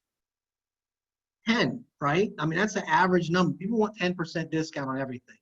So if you look at a $30,000 renovation, and since I can see Adrian, I'm going to use Adrian. So Adrian wants me to come out and do a renovation for 30 grand. And he goes, hey man, my budget's like 27. Can you help me out? And I'll go, Adrian, I'll see what I can do. So I'll go to Home Depot or Lowe's where I'm going to get my material. And I'm saying, listen, Adrian needs our help. So can you give me the materials for 3 grand less? What are they going to say? They're going to say, no, can't do it. I already get a discount. And so then I'm going to go to all my subs. So I go to like my roofer. Hey, can you cut me $3,000 off the roof to help Adrian out? No, that's way too much. Will the plumber cut $3,000 off? No, can't do it. So I can't get anything from them. So then I go to all my employees that work for my construction company and I say, listen guys, Adrian needs our help. I need everybody to work for about 50% of their pay for the next 6 weeks so that we can make up the 3 grand to help Adrian out. You all on board with me or what? What are they going to say? I can't repeat what they're going to say, okay? So that's not going to work either, all right? So what's the only thing left?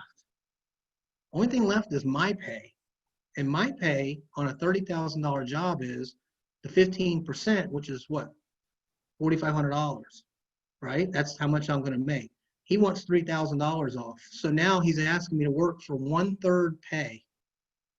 And if I say yes, how motivated am I going to be every day that I go to work, knowing that I'm going to get 1/3 of my normal pay? If I have a guy that doesn't show up one day and I go, oh, I'm working on 4 rehabs now, I'm short a guy. There's one job I'm not going to be able to be at. Which one's it going to be? Sorry, Adrian, not going to be showing up today because I don't make as much on his job. Do you see how the motivation's not there? So be careful when you ask for discounts. What you need to know is, where's the discount coming from? Because if you tell a contractor, can you knock 10% off, and they go, yeah, I'll do it. Let's sign the contract.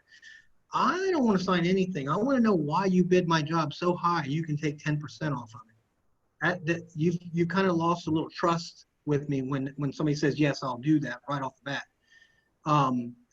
If you ask me if I can take any money off, the answer is always no. I don't price my jobs to where I can do that. But here's what I can do for you. Let's go over the bid and find out what can we take off, what line items can we remove to get rid of the $3,000, or what things can we change that maybe something you're buying we can get cheaper, that we can save $3,000. Let's do that. But no, I'm not just going to remove $3,000 off of a price for no reason, okay? So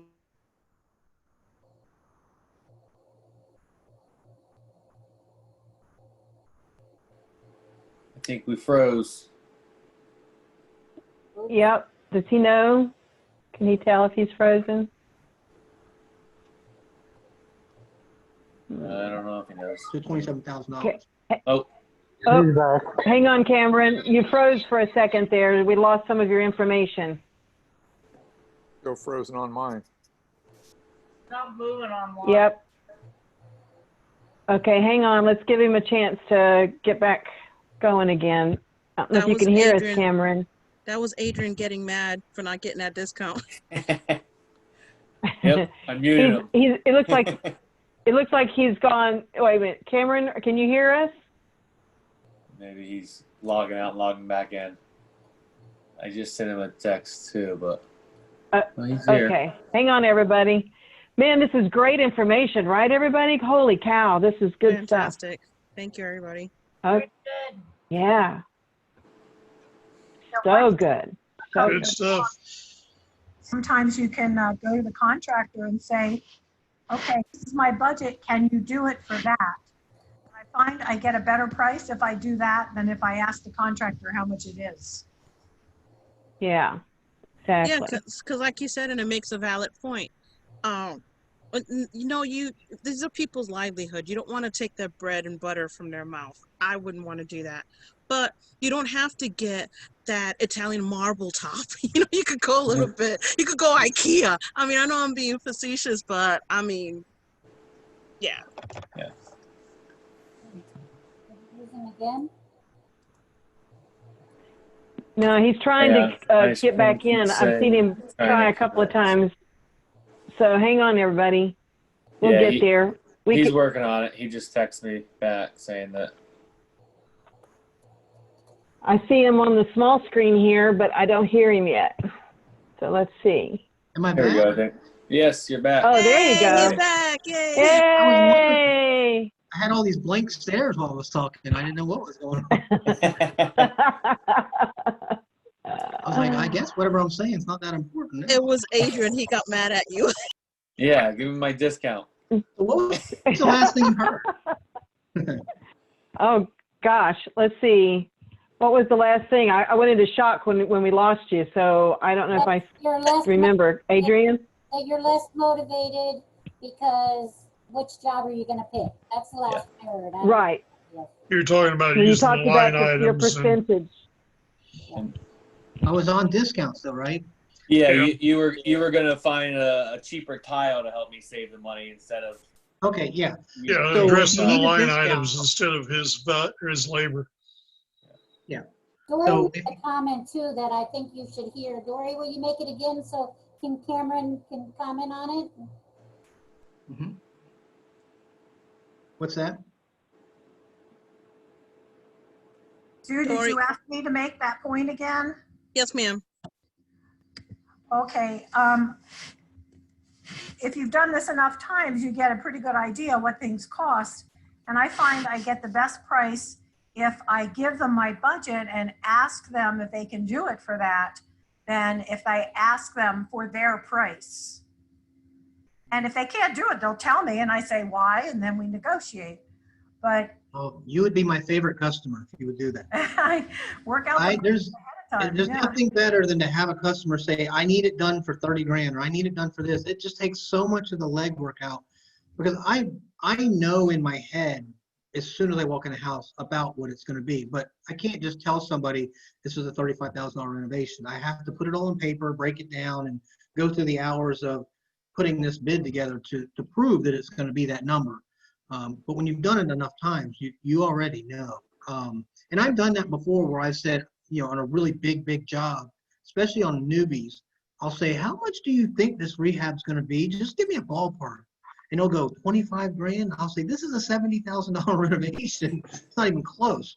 And so I just save all that time and tell them that we can go ahead and stop right there. So there's not many people or companies that will just give you a price and say, this is what I need it done for. And I wish they would, but the reason why, they hope somebody comes in cheaper. That's the honest truth. They don't want to tell you what they're willing to pay. But it would be nice. There's a company here called JWB, Jacksonville Wealth Builders, and they actually do that because they have, I mean, they buy 30 to 50 houses a month, and they don't have time to go through all these bids and look at them. So they basically say, here's our scope of work and here's our price. You want to do it or not? And I love it. I absolutely love it because I don't have to go through the hours of doing the bid. They don't have to go through the hours of looking at it. we can just say yes instantly and move on and just start working. So. And as investors, we should try to get to that point. I wish. Let's do a class on that.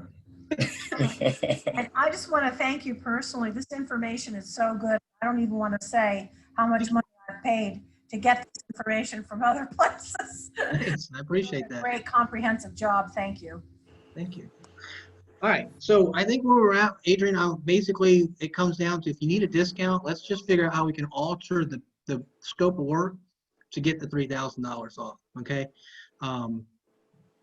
And that comes across a lot better than just asking somebody to give you money. Because I think what I was saying that you probably didn't hear is you asking me for a 10% discount is no different than you asking me to walk up and just hand you $3,000 out of my pocket. So it's just, that's how it's looked at if you want to know the truth. Okay. All right, we'll move on. Oh, thought it was. Okay, all right. Just make sure you have fun, enjoy what you do, and make lots of money. In this renovation game, it's very easy to do if you just cookie cutter the whole thing. Keep it simple. Don't try to overthink it, and just really it's all about being efficient. I know somebody said that earlier. If you can make it efficient, you're going to make more money. So pretty easy to do. But I do want to show you guys some stuff that you want to watch out for. Here's some things that your contractor to watch out for, what you don't want to see them doing. You probably don't want to see them doing something like this. It's not real good. Hey, Adrian, is that you? He's putting his whole life on the line just with this one banister.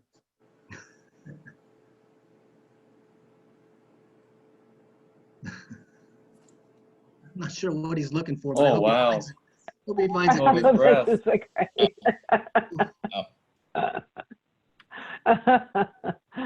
Oh boy. A real pain in the butt, huh? Literally. Here's my favorite one. Oh my goodness. Yeah. That'll That work. would be a split personality issue right there. Yeah. Yeah. Definitely. All right. Oh my goodness. Okay. I want to stop, take a minute. We're not done yet, but I do want to let everybody know that I have a book out called Flipping Houses on Time and on Budget Using a Contractor. Pretty much goes over everything that we've been talking about. It's just in my book. I just kind of verbalized my whole book to you just now. But if you'd like to have it and you'd like to have it for free, all you got to do is go to my website, which is CameronGaskill.com. Pretty easy to remember. Go on there and just click a button and you can automatically download the book. If you go on there, you're also going to see a bunch of other things like dates for events and stuff, but it's all 2018. So please don't click on it and think that you can go do something because it will not go anywhere. All right. But you can get the book if you want. But please, whatever you do, don't do it right now. I'm not done. I want to go over some more stuff with you guys. All right. No, and Cameron, I'll go ahead and make sure they all get that link sent to them in a personal email to everybody. Okay. Perfect. I appreciate that. Now, I'm going to show you guys some before and after pictures because I've talked to you about the contractor, and I do want to spend a little bit of time real quick about actual rehabs and kind of let you know sort of what we do and what works for us. And it's kind of a proven method. And just go through a couple of photos, some before and afters, and show you some stuff. Here's a house that I was renovating for somebody. This was not a house for myself. It was for somebody else. And it had paneling on all the walls. And when we ripped all the paneling off, it was all put on by liquid nails. And if any of you are familiar with liquid nails, it's extremely, extremely hard. You can't just, it doesn't come off very easily, especially on plaster walls like this. So whenever you have problems, you have to keep two things in mind, time and money. So whenever you have a problem, what's the best solution that's going to use the least amount of time and the least amount of money?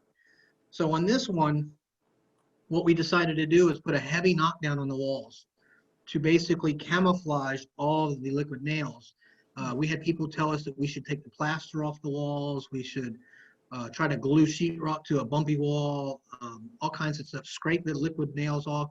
I tried to scrape, do you guys see my mouse when I move it on the screen? Yes. Okay, so this little area right here, it took me 15 minutes to get that off. So how long would it have taken to do the rest of the house? And so I had my guys do it, and they said it won't come off. I said, oh, I don't believe you. And I said, give me the chisel. I'll show you how it's done. And it took me 15 minutes to do this, and I turned around and said, okay, guys, you're right. We're not doing this. So we did the knockdown. That was the cheapest and quickest way to solve the problem. And when we got done, we turned the house into this. Now, one of the things, I'm going to go back to the other picture. If you notice this niche right here, the customer didn't like the niche and wanted me to do something with it. So that's where we came up with put the entertainment center right there. This, there's to the right of this, where my mouse is, there's a porch that you come in the front door this way, and then you come around the corner into the living room. So it's a real pain in the butt if you have any furniture to make a U-turn coming into a house. So we closed. Oh, we're losing you. Oh no.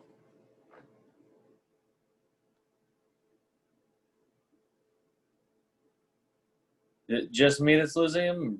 Is everyone? No, We lost him. Yeah, we lost him, but that's a bad spot to lose him at. I'm glad that the communication issues are happening later in the program, though, rather than all the way through or at the beginning. So Yeah. Yeah, Adrian, did you text him and let him know? Yes, ma'am. Okay, he'll be back. He'll be back.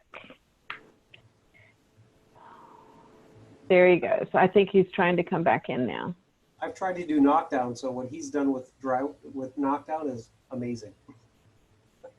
Yeah, that was a beautiful thing, right? So knockdown is basically doing that, knocking down the walls and putting new sheetrock? No, that's texture. Okay, what's knockdown? That's just texture it's knockdown is texture that goes over. So it's just being sprayed on, or sometimes they'll put it on by hand, which takes a lot. I wonder how thick that had to be, Joe, to make that work good enough. I don't know, but I'd really like to find out because that was amazing. Yeah. What a good idea. Maybe Mark Carr knows how you would do it that thick. I've never done it that thick, I don't think. It's just like putting on another layer of plaster. Well, you keep Yeah.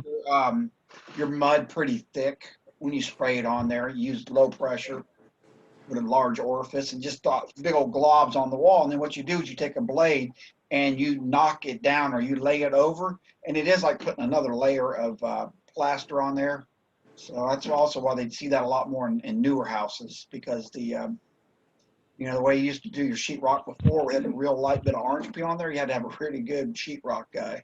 But now a lot of these newer buildings, they put knockdown like it's something new. It just means they couldn't get a good guy to do the sheetrock, and they put that knockdown on. But you can, like I said, you can cover up a lot with that. But just Oh, that's what that's called. I've done that in the past. I didn't know there was a technical name.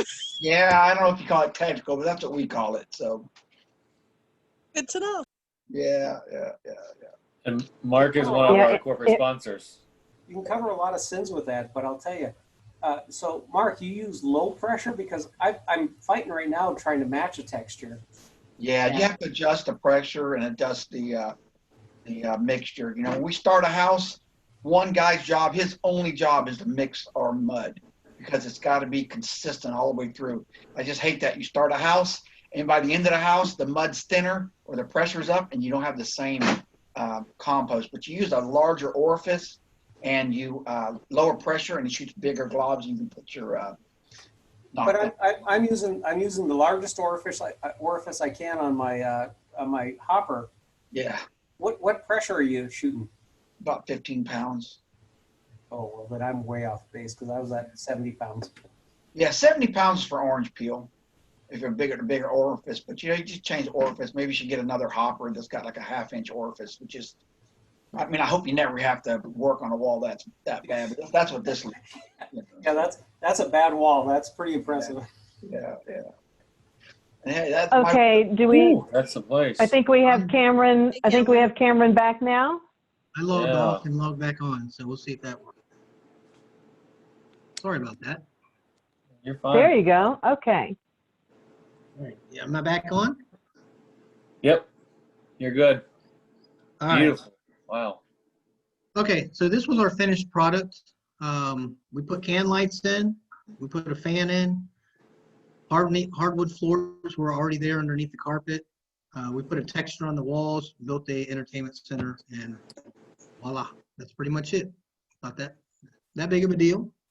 So Cameron, we were talking about the texture. Yes.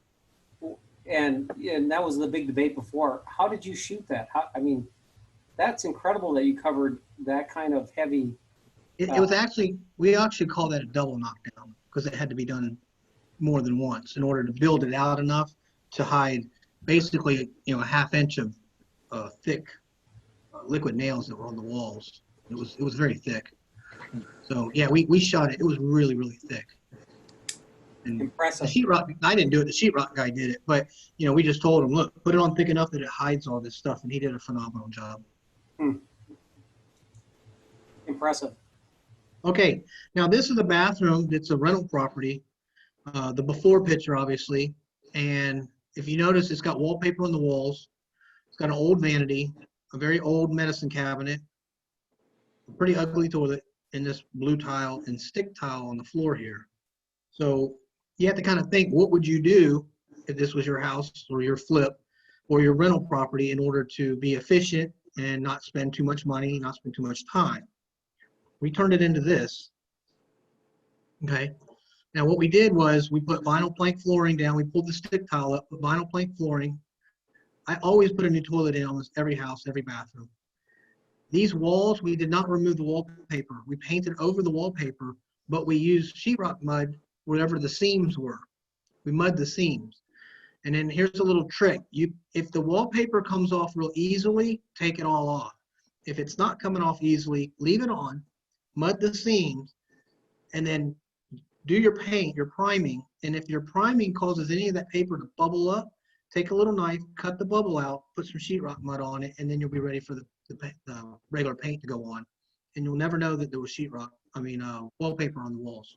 So it's a little trick to learn, especially in big rooms, kitchens, stuff like that. You can just leave the wallpaper on and paint it. Put a new vanity in, put a new medicine cabinet, new light. And then the tile that was really ugly turned out to not be so ugly once the rest of the bathroom looked good, especially for rental purposes. It didn't need to come out. So that's what we did on that one.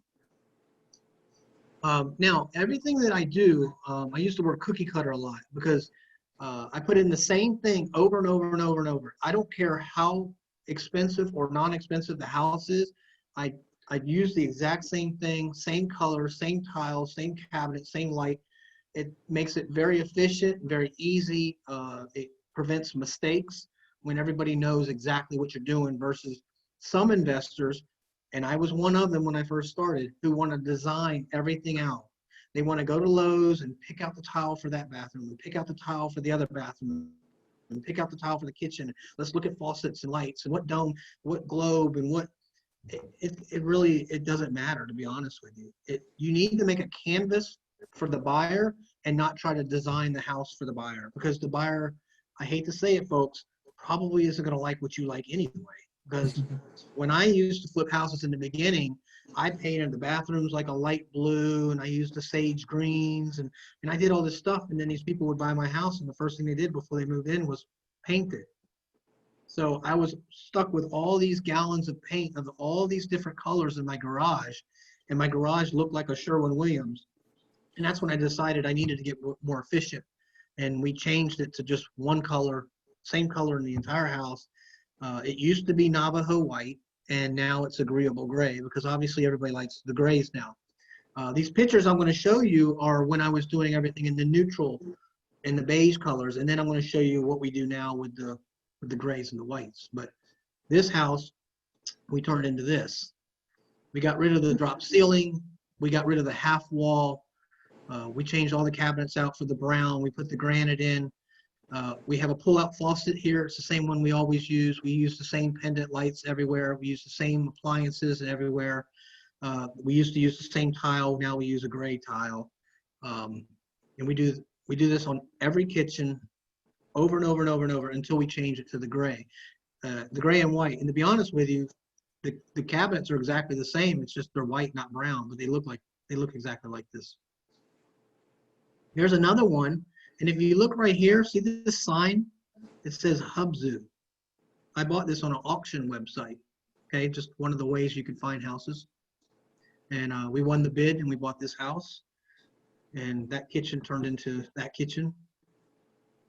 Nothing special. We don't really go crazy with it. We just make it nice and new. That's what buyers want. Nice, new, no repairs.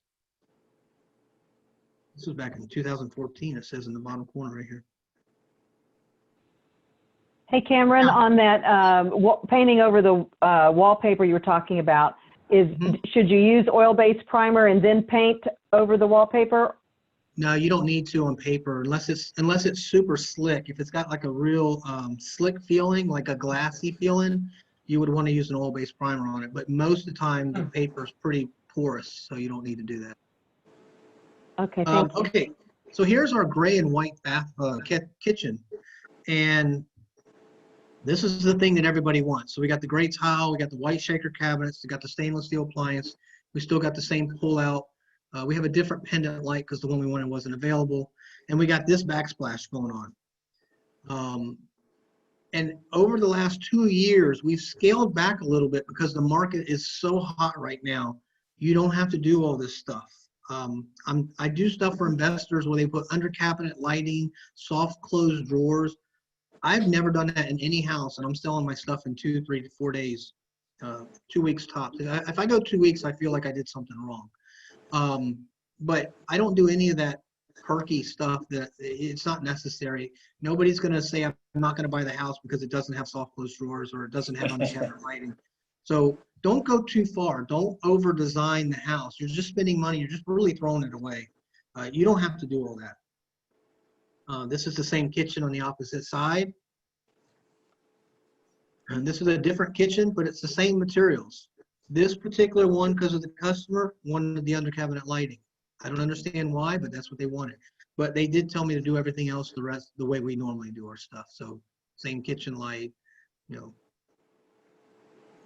know. This is a bathroom on a house that I did. This is vinyl plank flooring. We sprayed the bathroom white. We sprayed the tub, and we sprayed the tile white. This is not new tile, and this is not a new tub. We painted the cabinets. We put a new toilet in. We put a new top on, new sink. The same mirror that was always there, put a new light in. What did you use to spray the cabinet in the tub? Because I want to do that in a particular, for my mother-in-law's house. The tub is a white epoxy. It needs to be stripped first, and then it gets sprayed with white epoxy. The cabinets are painted with oil-based primer and oil-based paint. Okay, and the tub, even if the tub is tiled. Tub and tile both are epoxy, white epoxy. And you scrape it. Strip it, not scrape it. Strip it. It's like an acid wash. Oh, okay. Yeah, it's just so that it sticks to it, bonds to it. If you have somebody spray bathrooms, the work is all in the prep. If they show up and 30 minutes later they break out a sprayer to start spraying, tell them to go home. They should be spending a few hours etching this or putting some kind of acid wash on this before they ever put paint on. The paint part only takes 30 minutes, but this job takes anywhere between 4 and 6 hours. It's like everything is in a prep. Yeah, if they do a good prep, then you'll have a good product. I've never had one callback on anybody telling me that my paint's peeling on a tile job that I've done. So we have a corporate sponsor, we just put it in the chat, that does this, and they use the acid wash and everything. Yeah, you have to. Cool, thanks. Yeah, and don't do it yourself. Let somebody else do it because that's some pretty strong smelling stuff. You got to have the right equipment for it. This is a different bathroom. We used granite, same Hollywood lights is what we call those. Painted the cabinets. This used to be a tub that you kind of had like a little area to walk back, and the tub was here. We built this wall. It used to stop right here. We continued it, and then we built a wall. We kind of built this 45 wall and then connected it to that corner.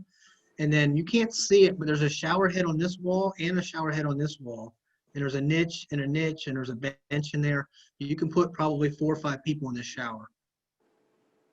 So that was kind of the highlight of the master bath. Just made it a little nicer. And then you can get fancy, and get some fancy vanities and change up the tile work and do the glass walls like we did for this customer here. It's overkill. I don't think you need to go that far, but everybody's different. And then here's a house that we did, and I'm going to ask, I always ask this question to my classes. I want to take a couple seconds. I want you to look at this picture, and I want you to come up with the first 3 things you notice. You don't need to yell them out or anything, but just in your head, come up with the first 3 things you notice in this picture.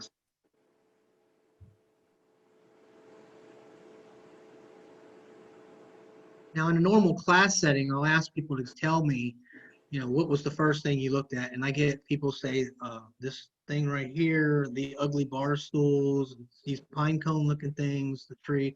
So I get everything in the house comes up. But here's what nobody says. I didn't like the way the drywall looked. I didn't think the painting, I didn't think they painted straight lines. The carpet wasn't tucked very well. The trim didn't look good. Nothing got said about the construction of the house. And that's exactly what I want. I don't want you to say anything negative. I want it all to be positive. I don't care that you don't like the ugly bar stools. They're not going to be in your house when you buy it. Okay? What you're going to say is, oh my gosh, this looks so great. I would put different bar stools in this house. I would put a different tree, or I would put a different picture. That's what I want you to say, because if you hear what I just said, you basically are telling me you're going to buy the house. You know, you're already envisioning yourself in this house, versus if this room was completely empty, all you're going to try to do is find something wrong. And so you're going to say, I don't really like the way they painted it, or I don't like the color of paint. I don't like this backsplash that much. You're going to say something negative, and I don't want any negative, the least amount of negative possible, and then you have a better chance to have a buyer. So staging's huge. It's why builders do that. It's why they put all these accessories and stuff in, because they want you to envision it being your house and have you buy that home, or have them build that home. So we follow that same motto, and we stage every house. And when we stage our houses, every single room gets staged. So all bedrooms are going to get staged. All bedrooms are going to have a bed, a dresser, a nightstand. If I have a living room and a great room and a den, then I'm going to have 3 sets of couches and 3 coffee tables. But every room is going to be staged just the same way they do a model home. So Cameron, do you have a warehouse full of furniture? Where is all this furniture? I use a staging company. I don't do any of this myself. I use a staging company. What's the average price of that? Is it like a square foot price? How do you figure that into your cost factor? They're all different. You can say 1% is a good number to use. So if you're selling a $200,000 house, it's going to be $2,000. Some of them might have a flat rate. Some of them might have a percentage. They're all different. Some are cheaper than others, but you want to go with somebody who's going to really make the house look good, because this is it. This is the first impression. This is the MLS listing right here. When they click on that button, this is what they see. And if they don't like what they see, they're going to move on to the next picture. They're going to move on to the next house. So my whole goal is for them to go, wow, that looks really good. I'd love to see more of it. Let's schedule an appointment to go look at it. Let's schedule a showing. Okay. So it's all about getting them in the door and getting them to like the house, getting them to like the product. Thanks.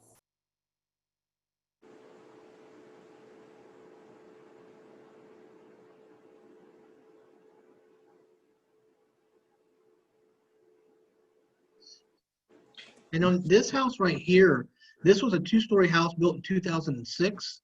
And when I bought it, they were building a new subdivision next door and building this exact same house. So it was a pretty big risk. Most people didn't want to buy the house because they thought, why would anybody buy the used house when they can buy the new house? And so what I did was I went over to the new construction area and I found out what they were selling the house for as a base model. And then what were they selling it with the extras? So if you wanted granite instead of Formica, if you wanted shag carpet instead of builder's grade carpet, if you wanted fans instead of dome lights, all the things that they said were extra. I said, okay, I need to figure out, can I put all the extras in my house and sell it for their base price?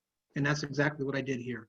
I put in granite in all the bathrooms, in the kitchen, because it had Formica when I bought it. I changed the carpet out. I put fans up. I repainted everything.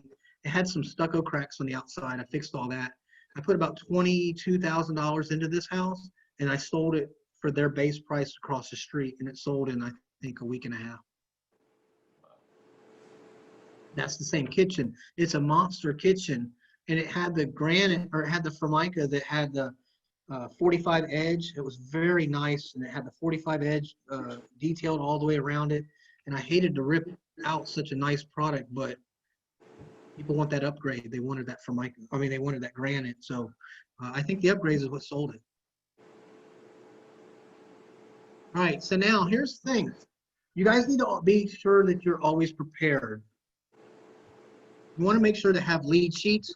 So if you guys find any houses, you want to have lead sheets so that you can keep track of all of these deals that are out there. Fill out the paperwork, fill out the address, price, what you think the ARV is going to be, what you think the rehab is going to cost. And these are all your lead sheets. Purchase and sales agreements, you want to make sure you always have those. You want to make sure that you always have an assignment of contracts, or have a bunch of them with you. Lien waivers, independent contractor agreements, rehab estimate sheets, a weekly planner guide, and then all the letters and forms and contracts and spreadsheets and templates and all that other stuff that you need to be a real estate investor. So everybody has all that, right? Not, maybe some of you do, some don't. Some. Well, go ahead. No. Well, I do. I have those, okay? And I can help you out with that because I have a package put together. Now in my package, I have a rehab system. So I've spoke to you guys about everything that I do and how I do it. It's very much a process, it's step by step. So I have a course that I did that explains everything that we do. And in this right here, this 209-page Real Deal Rehabbing System, it's going to tell you how to build a team, who needs to be on that team, how to find those people for your team. It's going to tell you how to do marketing, how to find these houses, how to negotiate the deals, how to find the money, how to do the rehab, what's the proper process to follow, and then how much does all this stuff cost? You know, how much does it cost to have tile done or have sheetrock done? And then how to sell the house so that you can maximize your profit. It has all that stuff in there. The other thing that I noticed was I've been to a lot of events and things, and one of the things that I always ask people is, what is, anybody who got something, I said, what is the thing that you feel like is missing? And almost everybody would say the same thing. I got something, or I learned something, or I listened to something, and now I don't know what to do. That seemed like that was the biggest thing. So I created a 12-week planning guide where all you have to do is you open up the book, and in the first page, it says week 1, and it's just a checklist. You do everything on the checklist for that week. And then the next week, you flip the page, you do everything on the checklist for the week number 2, and you just keep going on all the way through. And then by the time you finish to the 12th week, you'll notice on there, it says continue rehabbing your first renovation, your first flip. So if you follow the process and you actually do what you're supposed to do, you should be renovating a house by the time you get to the 3rd month. And that's one of the things that I've noticed is a lot of people just don't get there. They listen to something, or they purchase something, and they just don't know what to do with it or how to get started. So I thought that I would try to make that easier for everybody, especially our REIA has a lot of beginners and stuff. So I wanted to gear something towards how do I help the beginner, but then how do I also take the experienced person and able to take their business to the next level. And so with that, I had created the 10-minute estimate sheet. It's what I call it.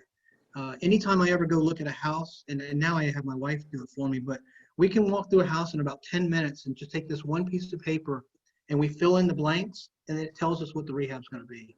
And that number is about 5%, give or take, of what it ends up being when I actually do a full bid on the job. And we've tested this thing for years and years.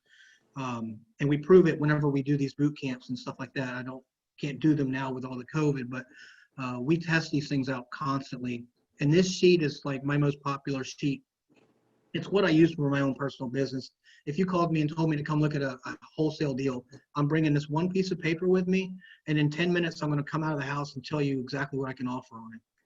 I want to do it right then and there, and you're either going to say yes or no, and I'm going to move on. I'm not going to go home and think about it, do research or anything like that. I'm going to figure out that price right then and there. So I also have a bonus though. What I wanted to include was I made an audio about finding and qualifying good contractors. So basically this class that you just listened to and that you watched, I have it on an audio, so you get to hear it all, you get to keep all of it and retain it. I've also got a flash drive, it's just like this right here.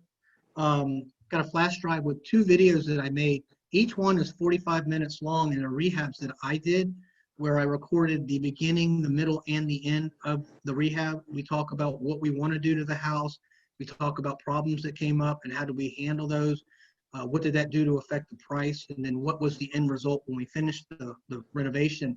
And then how much did the house sell for? And did we end up selling it for what we originally thought? Did we make what we originally thought? And so you get all that information. It's kind of like watching Flip This House. It's like 2 episodes.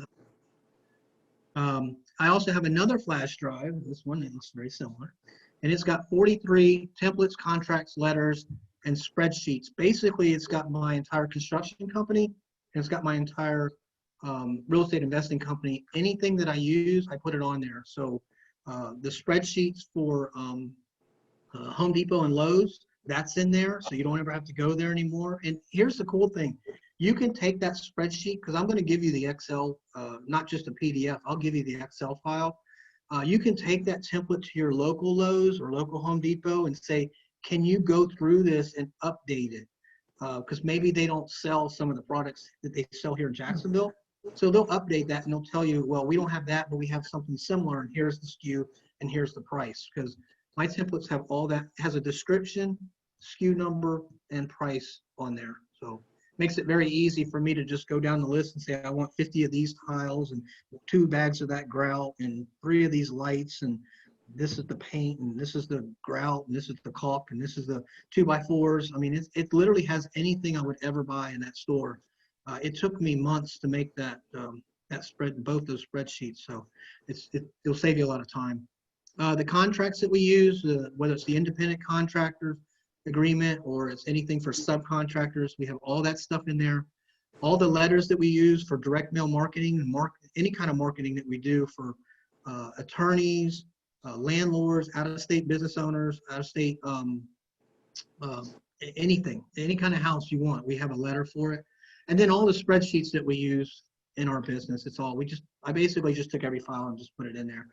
And if there's ever anything you need that you don't think's in there, you can call me and ask me. And if I have it, or I know somebody that does, I can get it for you, and I'll do that, no problem. So I got the materials list that I told you about that we put in there. And then here's the big one. I decided to throw in there a one-on-one training with me for 1 hour. And we can do this, since you guys are in Polk County and I'm in Duval County, we can do this through, on the phone, or we could do it through FaceTime or anything like that. It doesn't really matter to me. Or if you're ever in Jacksonville, you can pop in here for the hour. I've had somebody down in Boynton Beach come up here and literally drove up here for his one-on-one. He wanted to do it face-to-face. So it doesn't matter to me, but I'll give you an hour and answer any questions that you have about what you got going on and help you out any way that I can. I'm doing that today for $3.99. I sell this normally for $9.99. If you go on my website to get that book, you're going to see it on there for, I think it's $9.97 or something like that. I thought I'd help Liz out. I know with everything that's going on out there, everybody's kind of doesn't know what to do and concerned about getting started and stuff like that. So I'm kind of just doing this as a one-time thing to help you guys out and take advantage of it. It doesn't bother me. This is what everything looks like. If you want to see it, I'll back up here. This is the box that it comes in right here. I'll put a stamp on it and mail it to you. Books right here, okay? And then we don't give you the discs anymore. We give you the flash drives that I showed you. And it has the one-on-one agreement in there. And, basically all we're trying to do is just help people out like we do here with Alpheus and William, help them get their first house that they flip. And this is Thomas and Kristen. They started a company called Mom and Tom. I thought that was cute. We helped them flip their first house, and that's really what this is all about. And I do put a 30-day money-back guarantee. So if you buy it, you don't like it for any reason, you don't have to answer any questions. You just send it back. I'll give you your money back. I will tell you this though, I have not literally, and I know people think this is crazy, I've not had one person ever ask me for money back on it. And that's selling it at the higher price too. So this is everything you get. It's $3.99. That's it. Not making any kind of hard pitch or anything. I just wanted to see if I can help everybody out. Liz and I talked about this earlier, and you know, this is what we agreed on. And if I can help you guys out, I'd love to. I hope that everything that I went over tonight helps you guys. You know, I wanted to say one little tip because I did forget to put this in there. I wanted to tell everybody how they can save $5 grand. What I've been doing when I've been flipping houses is I listen to my customer, I listen to my buyers a lot, and I do exactly what they say. And one of the things that I noticed was, and my wife kind of helped me come up with this because she's a realtor. She said that she had sold some houses to some people that didn't have a refrigerator. And we always put the appliances in the house. So she said, let's try selling a house without a refrigerator because a refrigerator costs $1,000. We didn't put the refrigerator in, it sold. That was 1.5 years ago. We don't put refrigerators in houses. And in 1.5 years, I only had one buyer really make me put a refrigerator in. So how many houses have I sold with no refrigerator? That's times 1,000. That's how much extra money I've made. Another thing is because houses are selling so fast right now, and they really just want a good product, a nice, good house. I haven't put granite in a house in over 1 year. I put in a really nice Formica. And if you remember that hall bathroom I showed you with the Formica top, that's the Formica that I use in my kitchens now. So that's about a $1,500 savings right there. And then the other thing is, everybody wants this vinyl plank flooring throughout. Well, it's starting to go back to carpet, believe it or not. So we've been putting carpet back in houses again, and it's the same carpet you've seen in some of those pictures. It's more of a shag carpet. So that savings from carpet to vinyl is about $1,500. So I'm making $5,000 more in every house I'm flipping pretty much this year, just by not changing or cutting corners, but just by not adding our fridge, doing the Formica over granite, and doing carpet over vinyl plank. So I have increased my profit about $5,000 a house. And I'll keep doing it until somebody starts to say something about it, or I notice that I lose a buyer to a house that has something that I'm not doing. So I thought I'd throw that little tidbit in there. That might help some of you guys that are already flipping houses to not overdo it. Also, I just want to point out, Cameron, when you and I were talking about it, I mean, I was begging you to let us have something that we could offer folks tonight, because I know you haven't been doing this like a speaking thing out for about 1.5 years, or about 1 year or so, I think you said. And so I knew that people would want more information, and you have such great contracts and everything. But what we didn't talk about that you've just thrown in as a new thing was an hour of your time. I can't believe you're offering that. That's like fantastic. I'm so grateful to you. That is really, really very generous of you. Thank you so much. Yeah, no problem. Now, how you get it, you have to get with Liz on that. That's all going to be through her. She'll take care of all that good stuff. And then she'll just let me know, and then we'll get everything out to everybody. As soon as, whenever she lets me, pretty much that day, we'll get everything out to you. Okay, so what I'll do is, because we really just talked about this today, and I wanted to make sure people had something they could learn from you. So what I'll do is, everybody that was on the recording tonight or that registered and maybe weren't able to be here, I'll send them a personal link that they can do that, okay? And I'll do that tomorrow so everybody has it, all right? Okay. That is really, really a great deal. I mean, you guys, just these contracts alone that he has, talked about tonight, and all of the systems that he has in place. When I was first starting out in rehabbing, if I'd have had this, it would have been a gold mine. I mean, this is amazing. Yep. That's pretty much why I created it. I created what would I have wanted if I could go back and talk to myself 10 years ago. What would I want? This was it. This was what I needed. This is what I needed that I didn't have. So, and then I took advice from a lot of people who, went to a lot of events. When I wrote this course, the funny thing is, I sat at my kitchen table, and I have every course from anybody you can possibly name. And I laid it all out in a big, like, semicircle. And I said, what in these things are good? And what I found was there was so much fluff in all this stuff. And I would get like a little bit of content here and a little bit of content here. And I said, okay, I'm gonna pull those little pieces of content out and go, what do I have? And I didn't even feel like I had enough to create anything. So I kind of filled in the blank. You know, what did I think was missing? And that's what I put in it, because I just didn't want anybody to read my stuff and turn the page and go, I don't need to see a picture of a refrigerator, or I don't need a page that has 3 words that say, you know, you can do it, and that's it. You know, I just, Right. it needs to be content. It needs to be something that's going to help somebody, you know, do this. This is perfect. This is perfect. I don't know. I told everybody at the beginning of this meeting a little bit about myself, that I've been doing this for about 18 years. I've done hundreds of rehab projects over the years. And tonight, I still had a page full of notes that I wrote from you, Cameron. So I know this was valuable information. This is awesome. Thank you so much. This is just Liz, the can I best. say something? Liz, it's Jeff. Yeah, please. Yeah. Well, I started rehabbing in 1980, and I used to do a class from 98 to about 2008. And one thing we did, and I guarantee you Cameron will attest to this, we used to take it was a 3-day class. Second day we went out in the field, and I showed them 3 houses in various states of things. And then we take them to Home Depot. That's all there was back then. And each had an assignment, and they were allowed to use any measurements. Karen, my wife, ran the cruise back then, and it was fabulous. And we'd have them guess in class when we got back we tell them, write it down, everything we talked about, what they thought would cost to rehab the house. We get back and then each student they had teams of 4. We took 52, 53 people out in a bus. And they'd come back, and Home Depot knew we were coming in on Saturday, and they loved it. And nobody was within $15,000 of what the rehab was going to really be when they actually, each one took a thing. I mean, they were that far off. And the class was $395. Okay, this man, and I don't know Cameron, I mean, I've heard of him, and I'm telling you right now, that I don't care if you only find 2 things in there, it will save you more than the cost of the course. I'm telling you. That's a fact. $15,000 mistake. Today, back then, remember back then, you could do a kitchen for next to nothing. You can now, go in there, and what he's telling you in here is, I took 3 full pages of notes, and you know how I write. I mean, it's ridiculous. I mean, it would have been 6 pages for most of you guys. And I've been doing this for 40 years, okay? There's nobody, you've got a contract. You've got somebody who does this for a living. It's not some investor who's telling you kind of how to do it. He went chapter and verse tonight, and I would have asked more questions. The problem is, though, that you would have had, I got muted, and it was right to mute me because I was going crazy over here. This guy's good.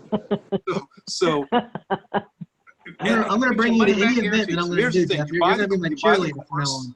If you buy the course, if you don't like it, you got 30 days to, and I think he's the real, I think the name of his course is the real deal. And I think that's what he is. And I don't normally endorse anybody, but I don't see how you can possibly do better than for $400, finding a handful of things there you can use that will save you that on your first house, or it'll save you 4 times, 5 times that, I promise you. So that's all I got to say. He's already saved that for us. If you were really listening tonight and you're getting ready to rehab, you've already saved that tonight with what he gave us. What he told you about contractors, I can tell you firsthand, just like he says, don't let them get ahead of you. And he's a contractor and told you not to do that. So this is good stuff. And I want to thank you. I had a chance to do this tonight or go argue about how they're going to do our solid waste here at Temple Terrace. I'm sure glad I chose this. Thank Cameron. Thank you so much. Really. Thank you. I appreciate all the kind words. Thanks a lot. Cameron, it was great. It really hit the mark. So thank you. Thank you. Thank you very much. It's funny. The real deal. A lot of people ask me, like, "Well, where'd that come from?" That actually came from my wife. We were trying to come up with, different speakers have different little tagline names or whatever. And I was like, I don't know what am I going to be known as? And she's like, I don't know. She goes, your stuff's just the real deal. And I was like, that's it. So that's how the name came, because, it was just more of we were trying to, come up with what's a no nonsense course that's it's just facts. It's just, this is what people need, not this is how do I put more pages in a book to make it look thick. So yeah, I've heard a thing for that. It's a perfect name. It's not something you would forget quickly either. Yeah. And it fits you perfectly. Appreciate it. Thank you. I'll stay on as long as you guys want. If anybody has questions, I don't have any more. Yeah. Fine. I started to say, if you guys have some questions before we end the meeting, and of course, don't forget, we're going to end the meeting, but then we'll have the meeting after the meeting. So, but if you have some questions right now, Cameron's here. He's ready to go.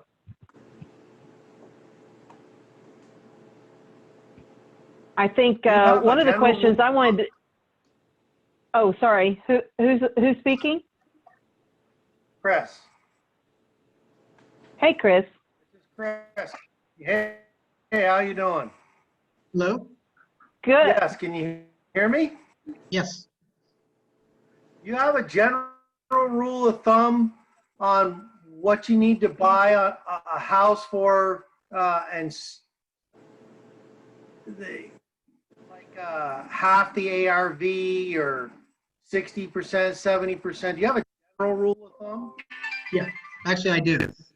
So obviously everybody knows, or if you don't know, there's a thing out there called MAO. It's MAO, stands for maximum allowable offer. That's what a lot of people are taught to offer on a house. And what you're taught is 70% of the ARV minus repairs. So guess what I use? 75%. Okay, so I'm going to outbid everybody out there. But that's the truth. I use 75% minus repairs. That's how I come up with my number. Now, that number, if you want to look at it another way, and you said it really, it comes out to be almost 50% of the ARV, almost always. The only time it ends up a different number is if I'm buying a house with the ARVs like 350, 400,000, then that percentage number is a little bit different. But when you're doing the typical, for me, like my sweet spot is selling a house that's going to sell for 120 to 300,000. That's where most of my buyers are at. I don't do houses in the $500,000 range anymore. It's just there's not enough people looking for those houses, and I don't sleep well when I have a house that's sitting on the market for a long time. So I just don't do those anymore. And I found that I spend twice as much money to make the exact same thing I could have made on one of the cheaper deals anyway. So so Cameron, yes. So we've done the whole 70 and 70. We're using 75. You have an advantage. You know the remodel, and so the costs that are associated with that remodel cost are huge. You can adjust those numbers. What do you mean I can adjust them now? Well, so if I come in and I say I think this rehab is going to cost me $50,000, and you walk in and go, no, I can do it for 45 or I can do it for 40. You have that advantage over somebody who maybe doesn't have that experience. And so they may go in and say, well, 70% of value. So how many houses have you flipped so far?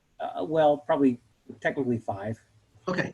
So that's fine. So you're learning now. You're learning like all this stuff. But when you get to the point where you flip, more houses, you're not going to, one of the things you said is, I'm going to go in and say, I think this is a $50,000 renovation.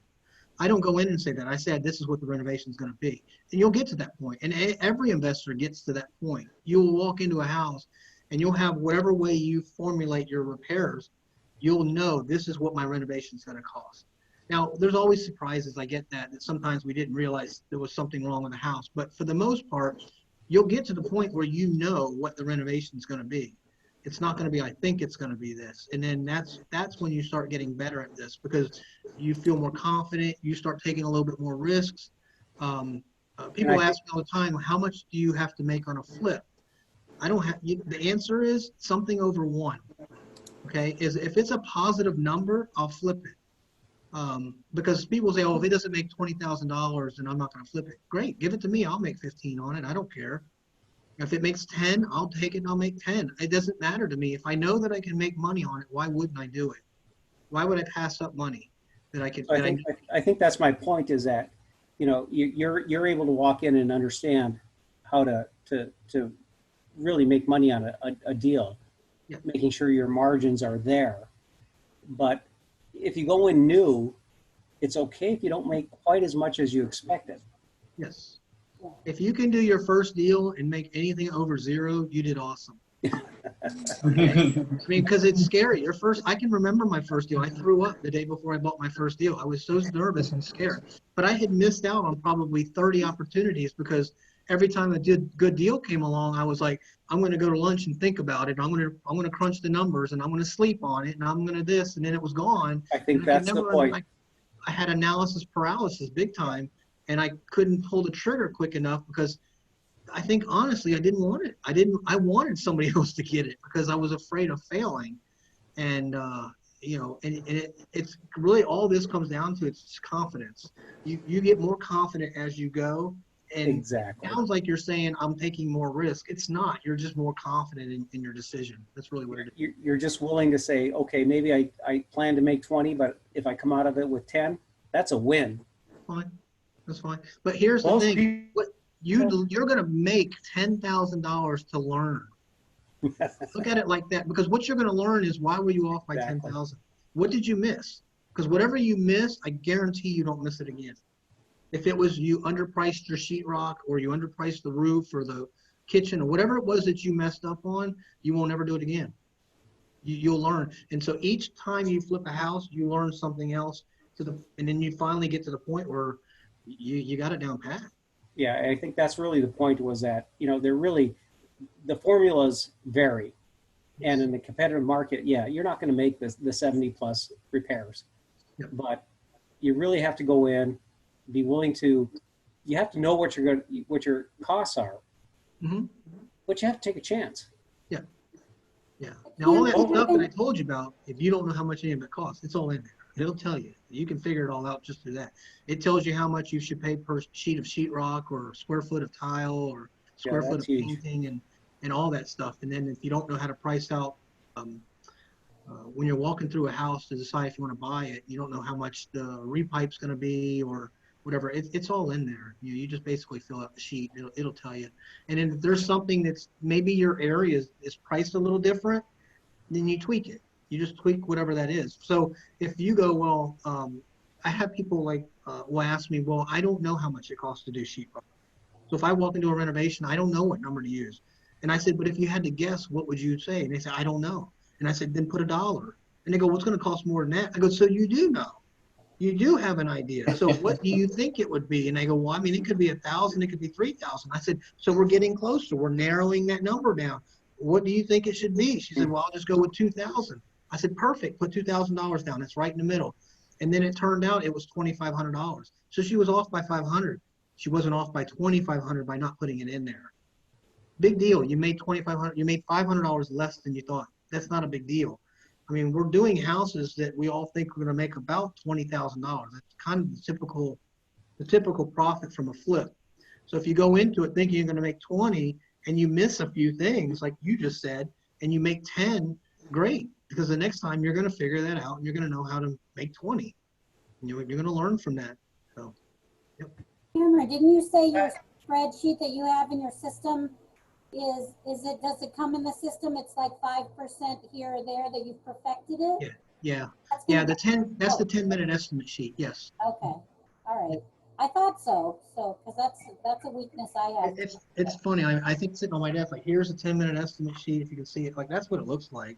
And see, I just fill that out, and it's got all these numbers in it. So if whatever I put, I multiply it by that number, and then at the bottom it gives me a number, and that's how I base what I'm going to buy a house on. They're sitting all over. I got them everywhere because I don't buy every house that I look at. It's a very small percentage in the real world. If you're really, really looking for flips, I mean, you're probably going to buy maybe under 5% of what you look at.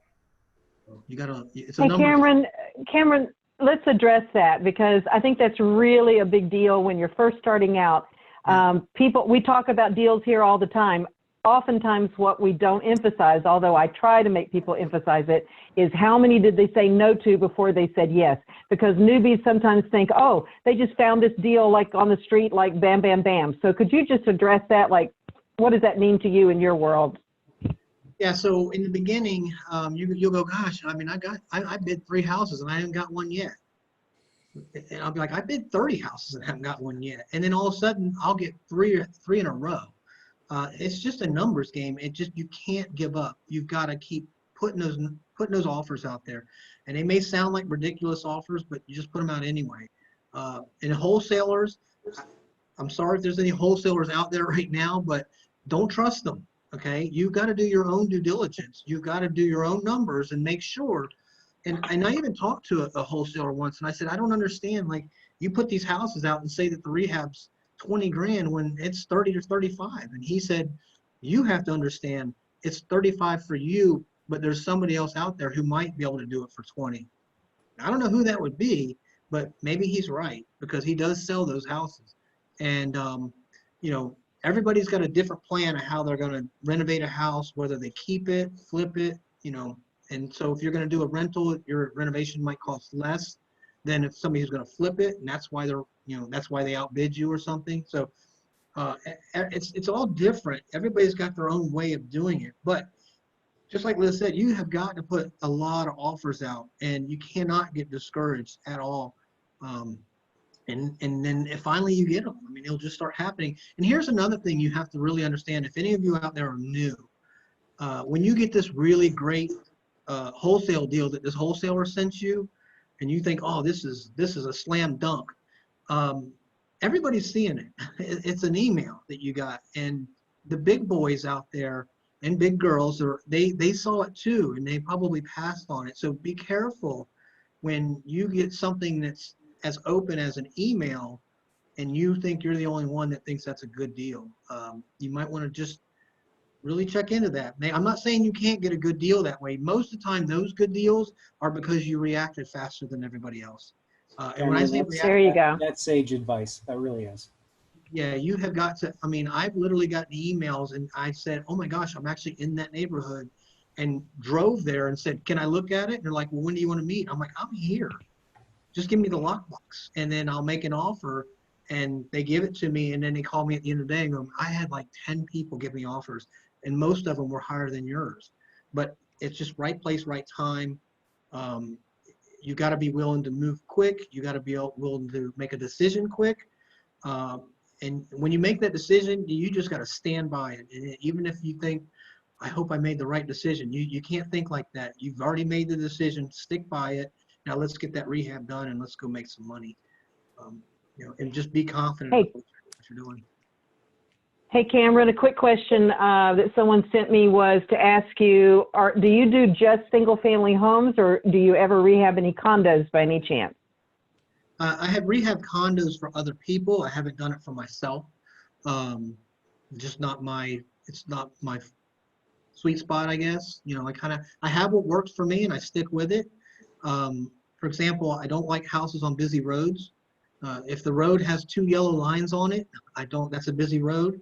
I won't buy that house. If it's next to a commercial building like a convenience store, I won't do it. If it's only got 2 bedrooms, I won't buy it. I have done some 1-bath houses. I used to not do them, but I have flipped a few of those and been successful.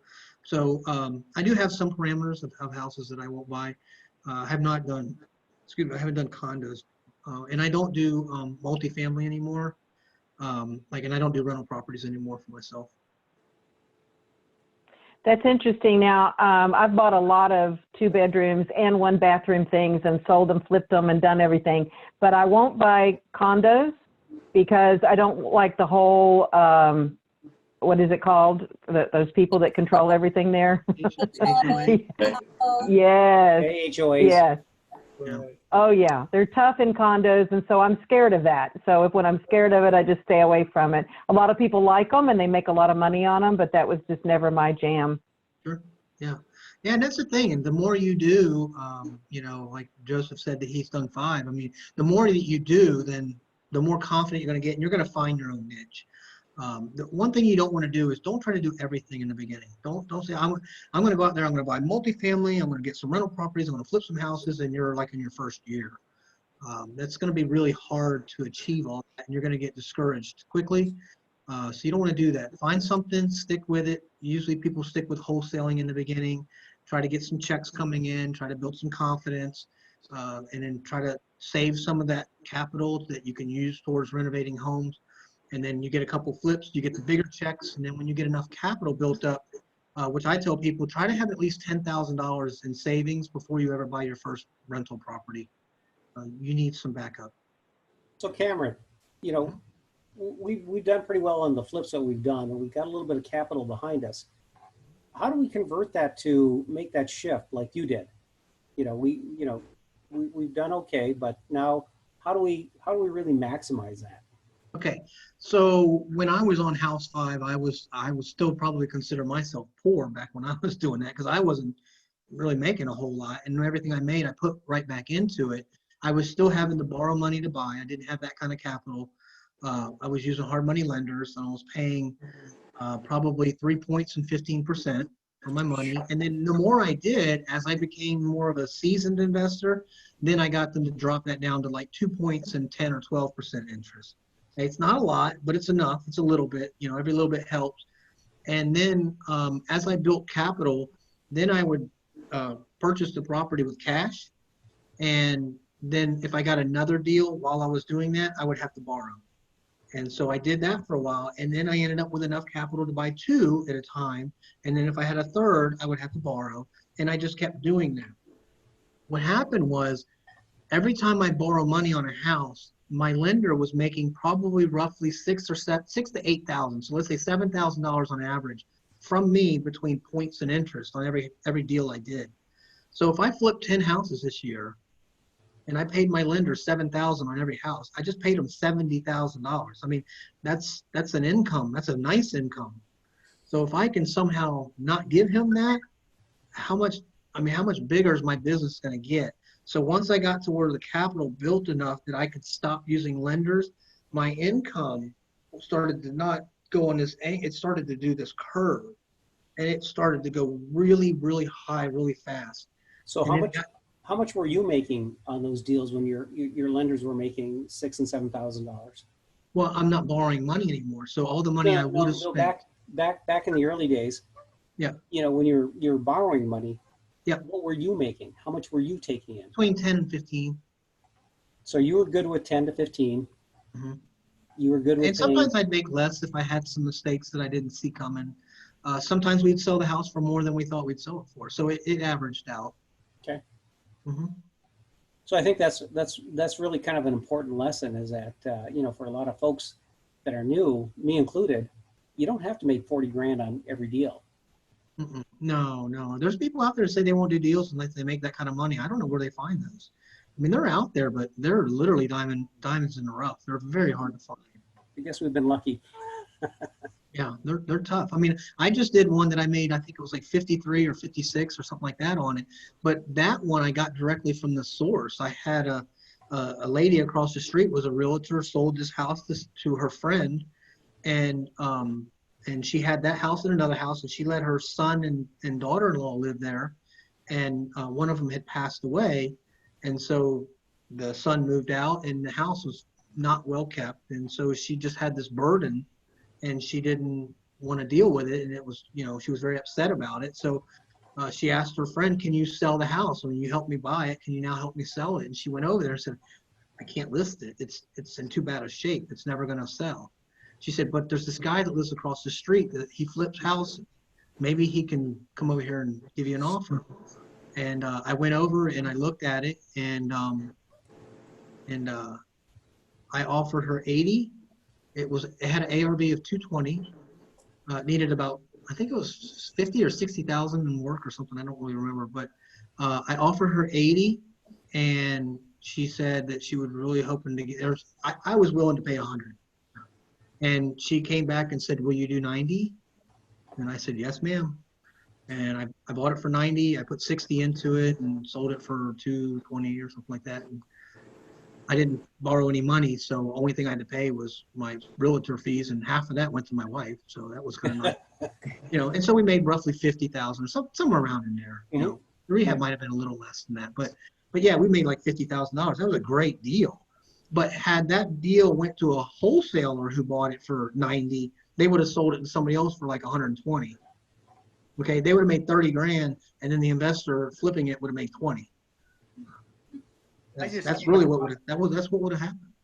I think that's probably why we haven't done as many deals as we'd planned this year. Mm-hmm. We tend to be very selective. Yeah. And maybe that's not necessarily a good thing, but we've been fortunate in that the deals we've done, have yielded between us and our partners a very nice return. Mhm. And so, I think even though we're taking a conservative approach, it's working for us. Yeah, that's great. That's great. Just keep it up. Keep that. doing what you're doing. I mean, if it ain't broke, don't fix it, right? I came Now, across you some might really you good might deals. start building up some nerve and be able to take a little bit more risk, and maybe more of these opportunities will pop up because you'll say, you know what, Our job. we've been doing well, we've been making good money. Let's try this one. It's a little bit more risky, and then see what happens. And then we log all of our information. We have a spreadsheet that has all these houses that we bought.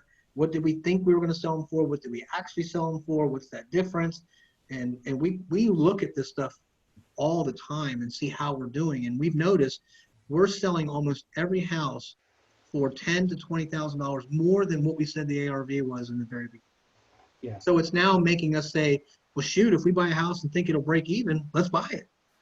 I mean, because we're going to sell it for 10 or 15,000 more than we thought anyway. And if we do what we said we're going to do and break even, we're actually going to make $10,000 or $15,000. So why not take that chance? We're to that point now because it's getting a little harder to find deals, with Yes, this, it is. with the COVID, and that's all because nobody can be kicked out of their house. The foreclosures are stopping, the evictions have stopped. So, now once they lift that, there's landlords and owners that are going to be lined up around the corner wanting to file paperwork, and then there's going to be this huge influx of houses, and it's going to be this big boom for a little while. That's my prediction. That's what I think. No, I tend to agree with you. I think that's really, and that's why we're kind of sitting on the cash right now, because I think there's going to I'm come ready. up. I can't wait to pull the trigger. There was two things in your buying a house. If you put the 10% profit, that's your blanket for making mistakes. That's very important to have, especially in a newbie. Mm-hmm. The second one was, I just ecstatic about my last deal. The guy living in my trailer park mowing a lawn came to me. The lady sold me a 2-story, 2,000 square foot house. She wanted 15, but she went down to 14,500. Mm-hmm. I wasn't sure she was giving me the right figure, and I just sold it for 161,000. So made sense to me. Yeah. That was from mowing a lawn. The guy told me about it. Yeah, once you've been doing this for a while, you can look back at all the deals you've done. It's kind of crazy where some of them come from. It's not always the conventional what we're taught. Put a bandit sign out, do the direct mail marketing. It's just not always what you think it's going to be. There's some odd places that I've gotten my deals from, and really here's what it comes down to, guys. It comes down to screaming it out to the world what you're doing. If you don't tell everybody you're a real estate investor, yes, nobody's gonna come to you. Okay, you've got to be willing to tell everybody out there, this is what I do. I'm the person to come to if you find something. And once you do that, then people will start coming to you. But if you're doing this as a secret, or you feel embarrassed or shy, you're going to miss out on a lot. Cameron, I can't support you more in that statement than in anything, because our last two deals came from folks that knew what we did. Yeah. And our last deal, I invested $1,000. Okay, we made $20,000. Yep. That's it. Yep. The house I'm living in right now was an off market because somebody knew what we were doing. Yeah. I stand to turn a $360,000 house into maybe $700,000. Yeah. Okay, because people knew what we're doing. Yep. And so you're absolutely correct. You have to tell people what you're doing. I had, for about 2 years, had people telling me to do direct mail marketing, and I was not sold on it. I know that it's the most expensive marketing tactic out there, and I just wasn't sold on it. I was doing just fine without it. And I finally decided, because I kept hearing it, people kept bugging me about it. I said, fine, I'll send out some direct mail marketing just to show you guys it's not all that. And I sent out my first, I think it was 250 letters. I got a guy that had a house in a retirement community, 55 and up community. And the ARV was 220, and the house was in awesome shape. I mean, it was just needed painting and maybe a carpet cleaning, but this guy pulls up in this very expensive car in a suit, very well to do, and he walks into the house with me and he goes, "Can you believe what they've done to this place?" And I was like, "No, I sure can't." And So we walked through it, and I'm waiting for a surprise, and I couldn't find anything. And finally, I said, "So what's the story? What do you want to do?" And he said, "Well, I have two brothers," and I asked if they were all agreeing on selling. He said, "Yes." And I said, "So what would you like to get?" And he said, "Look, we just want to get rid of this thing. Our mom passed away. We inherited it. We rented it out. The people trashed it," which they didn't. "And we just want to get rid of it. If we can all walk away with $10,000 a piece, we'd be fine." And so I tripped over the threshold trying to get to my truck quick enough to get a contract to sign. And so I bought this thing for $30,000. I put a lockbox on it, and then I advertised it for, I forget, like 150 or something like that, because it was worth 220 and didn't need any work. It needed maybe $20,000 worth of work, and that's if you wanted to really upgrade it. And then I had a guy come up and ask me, would I take 115? And I was like, okay. So I made like 80 something thousand dollars on my very first, mail marketing deal. And so I was like, all right, I'm sold. I guess this stuff really does work. I mean, I didn't spend but $30 on the lockbox, and probably a few $100s on the list and the email and not the mail, the envelopes and the stamps and stuff. But I think my return was pretty good. So I think so. And then I sent out the next 250 letters, and I didn't get a single phone call. So it's just a numbers game. And yeah, I got lucky, and I hit it, a home run on the first one. But it proved that it can happen. And then now we do marketing on a regular basis and get deals here and there from it. But still, letting everybody know what you're doing, and how you can help them, and just constantly talking to people, and just planting that seed. It's huge. That's been our best marketing so far. We're trying the mail stuff now, and no success so far. But again, you always have to tell people what you're doing. Yep. Great advice, everybody. I'm going to tell you what, I promised that we would end the meeting because that was the promise I made, remember? But I want to remind everybody that we'll wrap it up right now, but we're going to continue. Anybody that would like to stay, please stay on and have our happy hour meeting after the meeting. And right now, please let's everybody just give a huge thank you and virtual applause for what a great meeting this was with Cameron Gaskill. I mean, this was awesome. I don't even know how to express it enough. Cameron, you were so generous to us tonight.